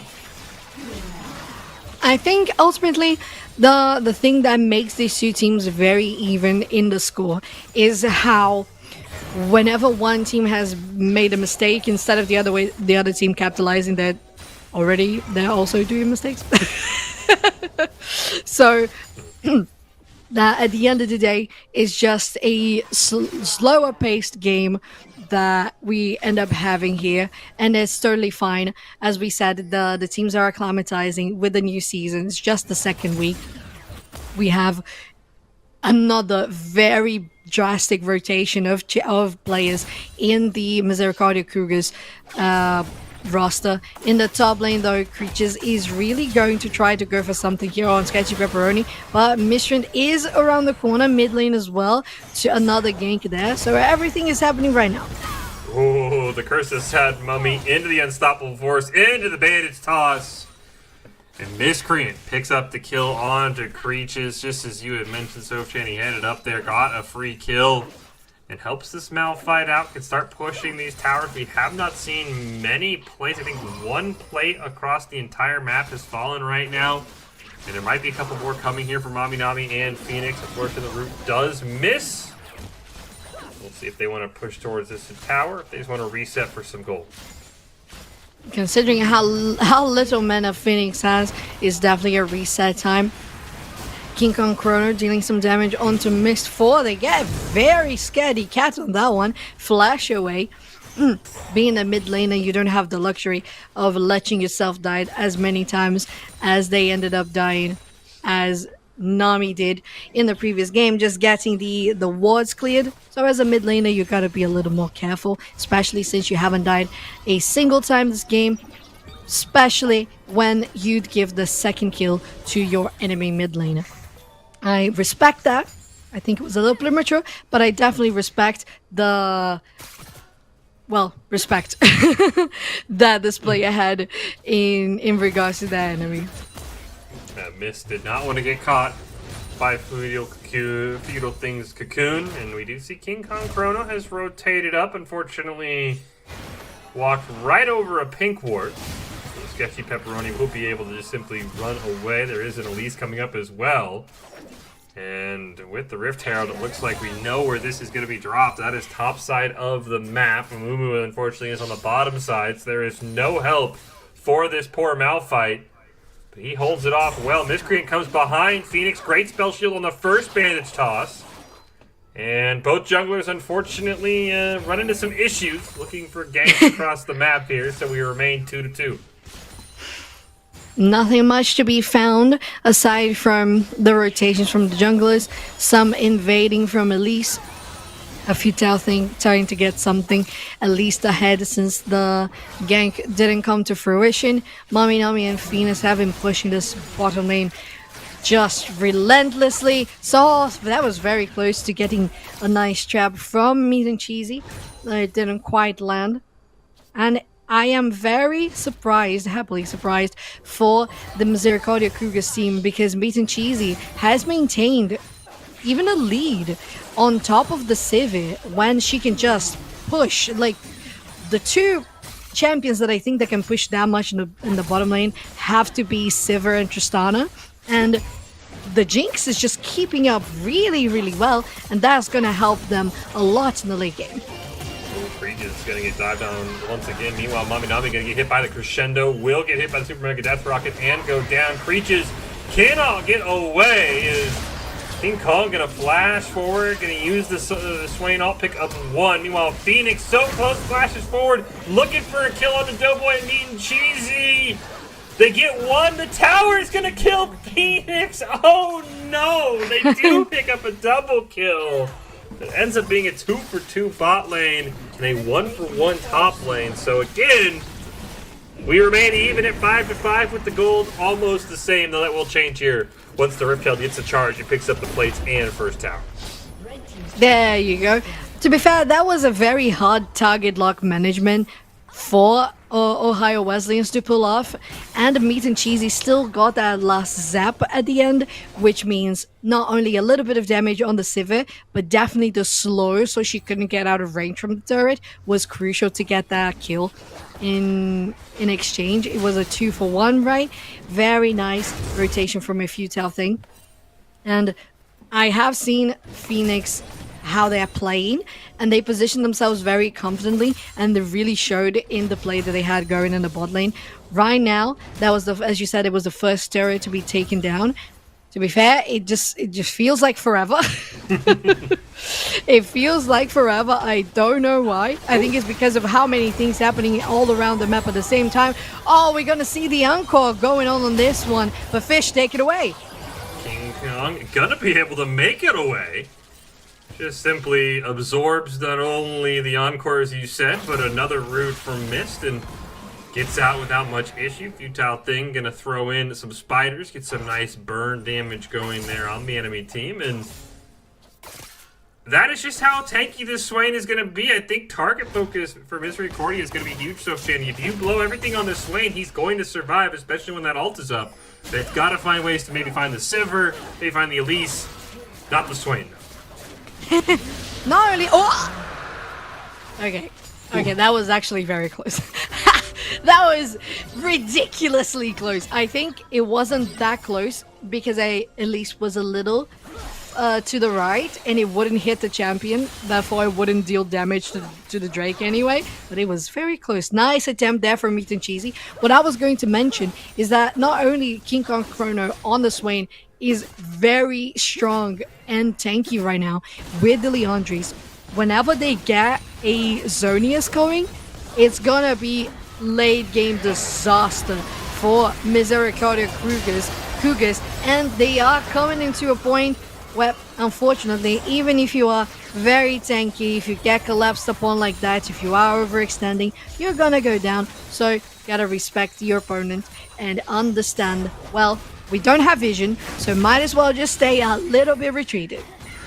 Yeah, it was a fantastic, I mean, it's 16 minutes, I don't know if you can call it a gank, but really just a great roam by Sketchy Pepperoni to kind of walk down through a river, walk past no vision as you said, and walked right into the Swain, who did not have the stopwatch, did not have the Zonias as you mentioned, so that kind of classic Swain combo, pop the Demonic Ascension, let you build up stacks, and just sit in his Zonias was not available, but it will be for our next fight. We do have an Infernal Soul, by the way, on the map, Soph-chan, which could be huge because of the fact that Ohio Wesleyan already has 2 dragons. They could be looking at an Infernal Soul here in this maybe, 27, 28-minute mark if they're able to get the next one. And that would be huge for them to kind of get over the hump and kind of change this game. Because right now, again, we're deadlocked. The gold is almost even. It's less than 100 gold lead for Ohio Wesleyan. That is so true, Fish. And I'm just thinking about those ricochets, those boomerangs from Phoenix. If they get the Infernal Soul, that's going to be huge. At the same time, if Jinx gets that one, that could be incredible. I don't think they have ultimate. They actually do. King Kong Chrono just holding on to that ultimate. They were a little afraid, maybe just waiting for the companions to come around. A futile thing is just there on the river. If they go on to meat and cheese and they land a nice hook on them, and the ultimate has been popped. Oh, look out for Miscreant. Miscreant doesn't even get in range. There's the Crescendo and the follow-up Bandit Toss on a futile thing, gonna repel away. Sketchy Pepperoni coming in, has the ult, but it's stopwatched by King Kong Chrono. He'll go down, but it's a sick play nonetheless. A great kill by Creaches to finish off one, and now the Sakali is here. Perfect execution. Rank 2 gonna go off and get a kill as well. A fantastic play by King Kong Chrono. He dies for his team, but he picks him up 3 kills, overall, and they'll take that exchange, and they'll get Rift Herald off of it. That is true. And King Kong Chrono not only got those skills to everyone, it was the setup, as you mentioned, with the stopwatch that allowed all of that to happen. We still have the last Herald on the map. Seeing this Jinx use her ultimate sometimes just for vision, I think maybe Jinx thinks she's Ashe. And she's confusing the key bindings there. There's not E, there's R. So definitely interesting to see that they're choosing for that instead of sometimes, just buying wards, maybe. They could get that vision going, and that could help tons. To be fair, that was definitely a joke, because so far I have seen the most wards coming from Misericordia Cougars, and it has helped plenty, but sometimes Ohio Wesleyan is just taking the upper hand of that one. Maybe they're going to do once again here. Oh, Cocoon is going to miss on to Sketchy Pepperoni. The Shuriken Toss will miss as well. The Happy Bee will be thrown up. He will simply walk away. We did get a flash by Mommy Nami in the mid throughout the queue. Saw that Miscreant was over the wall with the chickens and said, nope, not today. I don't want to get caught out, and immediately flashed away. And I'm with you. I mean, I know, jokes aside, these Jinx rockets, I've only ever seen them as like Hail Marys for objectives. Where's the Jinx rocket onto King Kong Chrono to, maybe save the Malphite at all? Maybe it's not up in time. We'll have to see, but I'm honestly still just kind of blown away at how well that stopwatch was. As someone who plays a lot of Malphite, there's not a worse feeling than when you ult in, you've got the kill, and then they just stopwatch and you just kind of sit there looking like, oh, this is awkward. That didn't go as planned. That's unfortunate. You just on top of the team like, well, guys, I'm dead, but I tried my hardest. I did my best. That's it. Oh no, Sona! Double teleport coming in here. Sketchy Pepperoni, he's not gonna miss that one. A 3-man knockup into the encore. Creech is trying to find a kill on the Miscreant. He will do that. That's all he's gonna get. Futile thing gets shut down as well. A huge gold chunk going over. And the first Infernal Dragon of the game goes over to Misericordia on the back of Sketchy Pepperoni and a fantastic team play. That is going to definitely slow down the chase for the Infernal Soul for Ohio Wesleyan.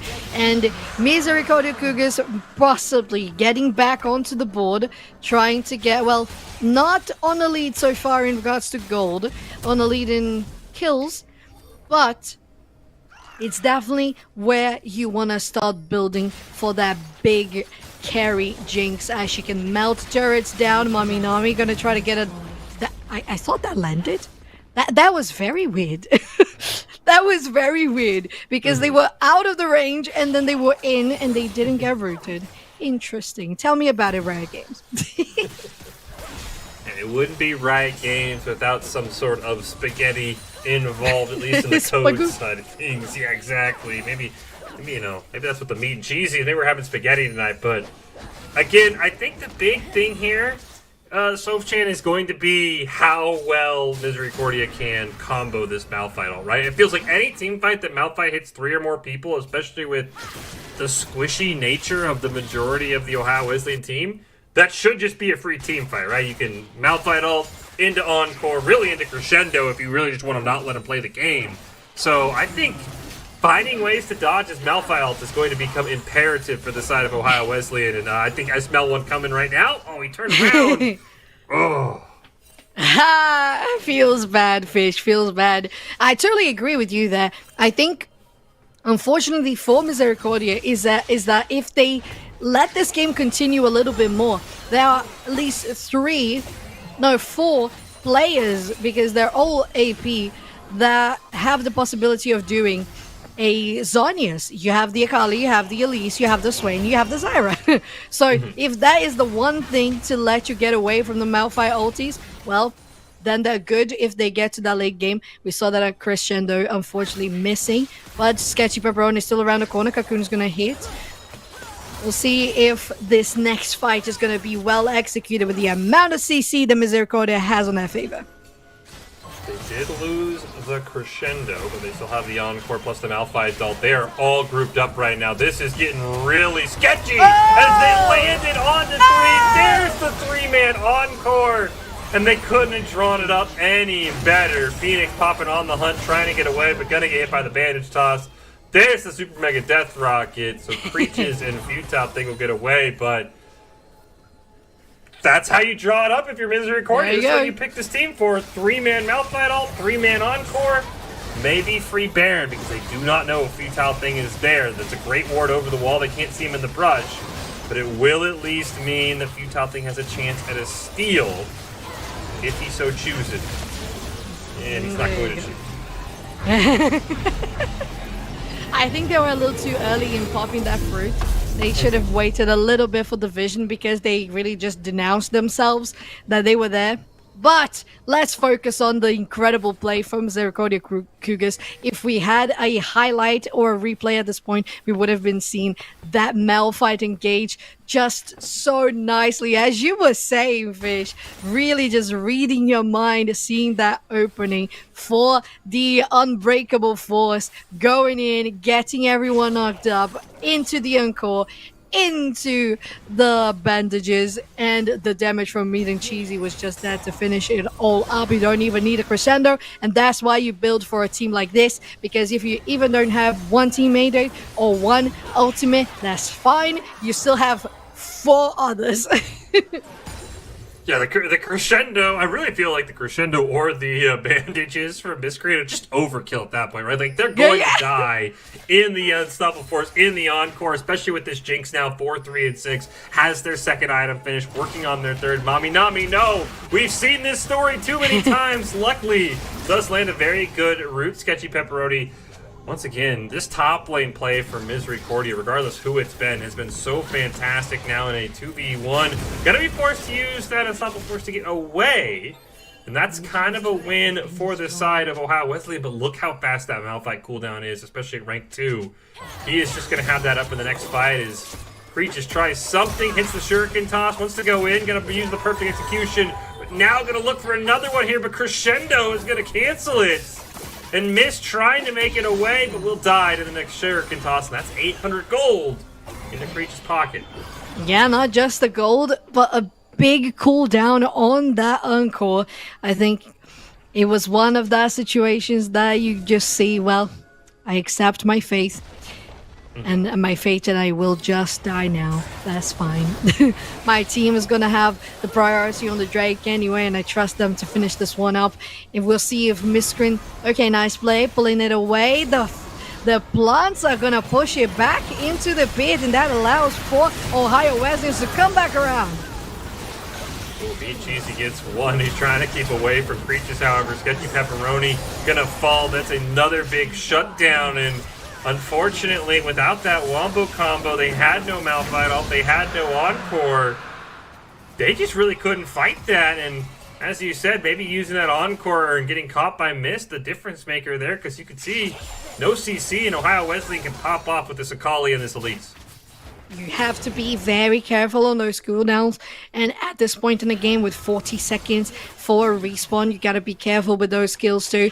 And right now, it is one Drake away for OWU to be able to get that Infernal. So much damage on Mist again, falling down on health. The last boomerang is not going to hit, but at least you have a Sona, right? You not only have the Seraphine, you have a Sona, you're gonna have sustain for days. But the poke is also a lot coming from the side of OWU, where you have the Zyra, you have the Sivir, you have the Elise. And I see both teams playing accordingly to that draft. But can they just keep the nerves down, keep the nerves of steel to be able to keep those ultimates intact for the fight before it starts?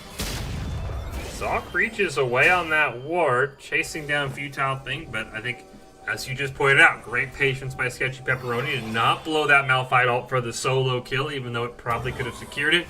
Instead, waiting for that next big team fight as the rest of Misericordia groups up. I mean, again, this game has been so deadlocked.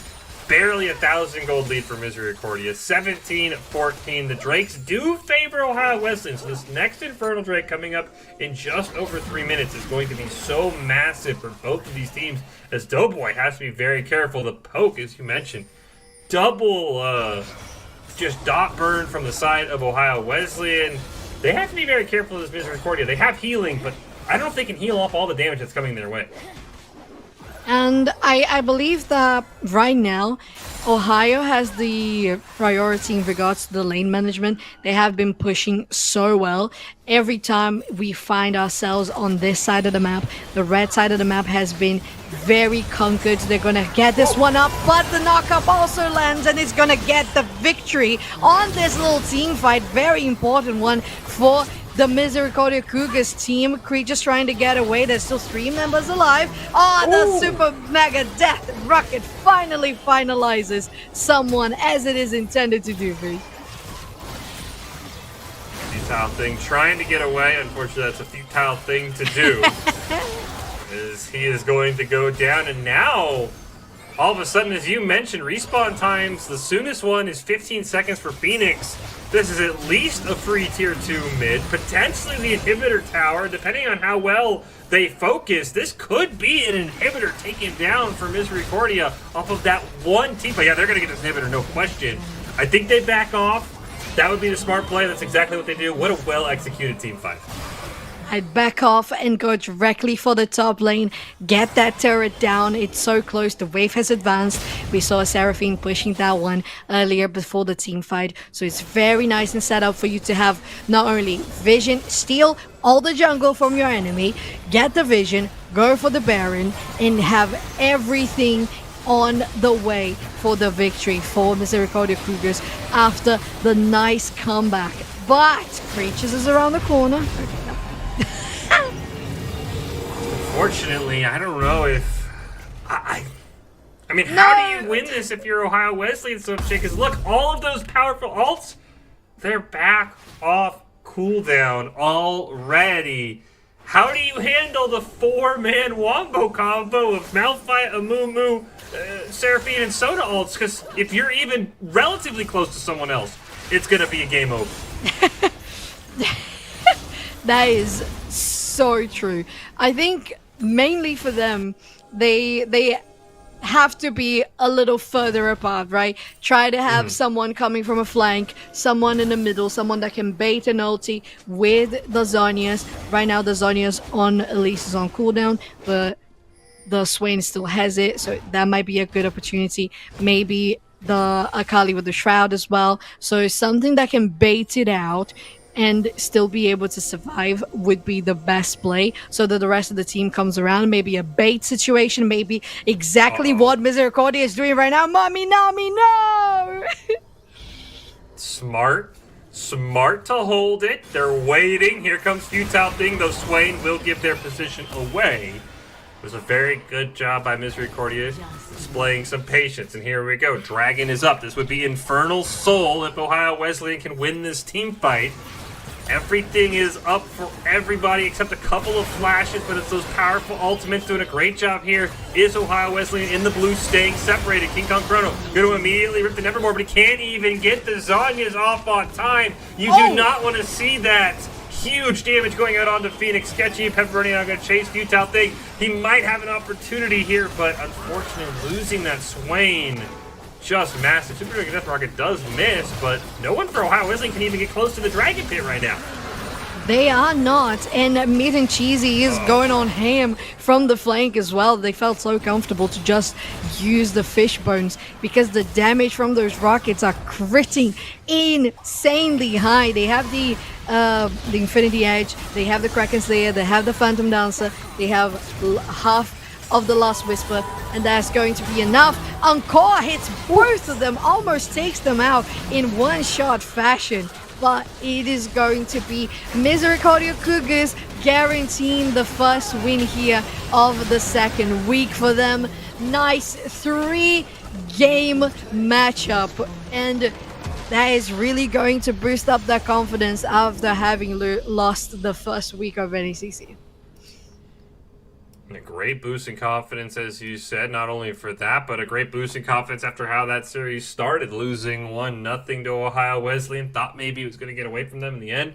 They have a fantastic game, too, and they're maybe figuring out some different team comps here. And unfortunately for Ohio Wesleyan, I think you could just throw game 2 away from this series. It was such a stomp. There's nothing to really take from it.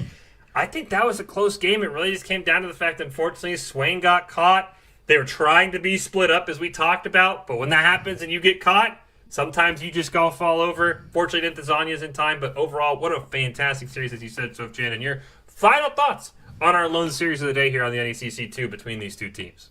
I think my final thoughts are I really loved how Misericordia Cougars just came back from that first match. It was dead even, as we said, but of course it was still a loss for them. Next, the steamroll, and then after changing the roster once again, I think they made very good macro decisions. They were able to, once they recognized they're not going to be stacked up together again because of the Malphite, they just said, well, we're just going to pick you off and we're going to be on every corner as well to be able to counter your flanks. So that was really, really nicely done. And it felt to me that Misericordia Cougars were also more effective in finishing up the game. So that is high kudos to them, because I believe if Ohio Wesleyans had done that a little better, they would have had more boost in the tank to be able to come back to the second game and the third game with a little more fire. It's going to be up to the next weeks of NECC to come to see what they're going to come up with.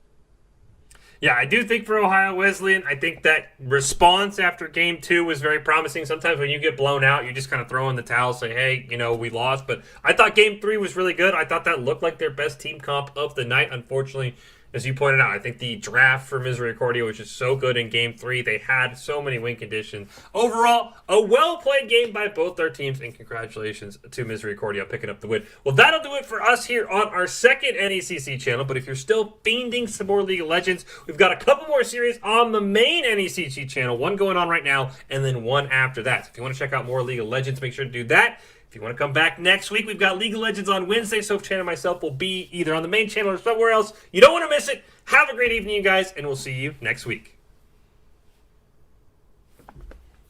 Thank you so much. Thank you. That was really nice. Yes, that's... I have to say, I won't be staying around. I am very tired. Oh, good lord, it's almost 2 a.m. here.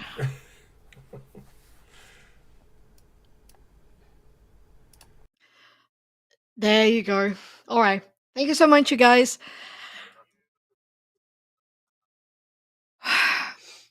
Oh, we're not muted.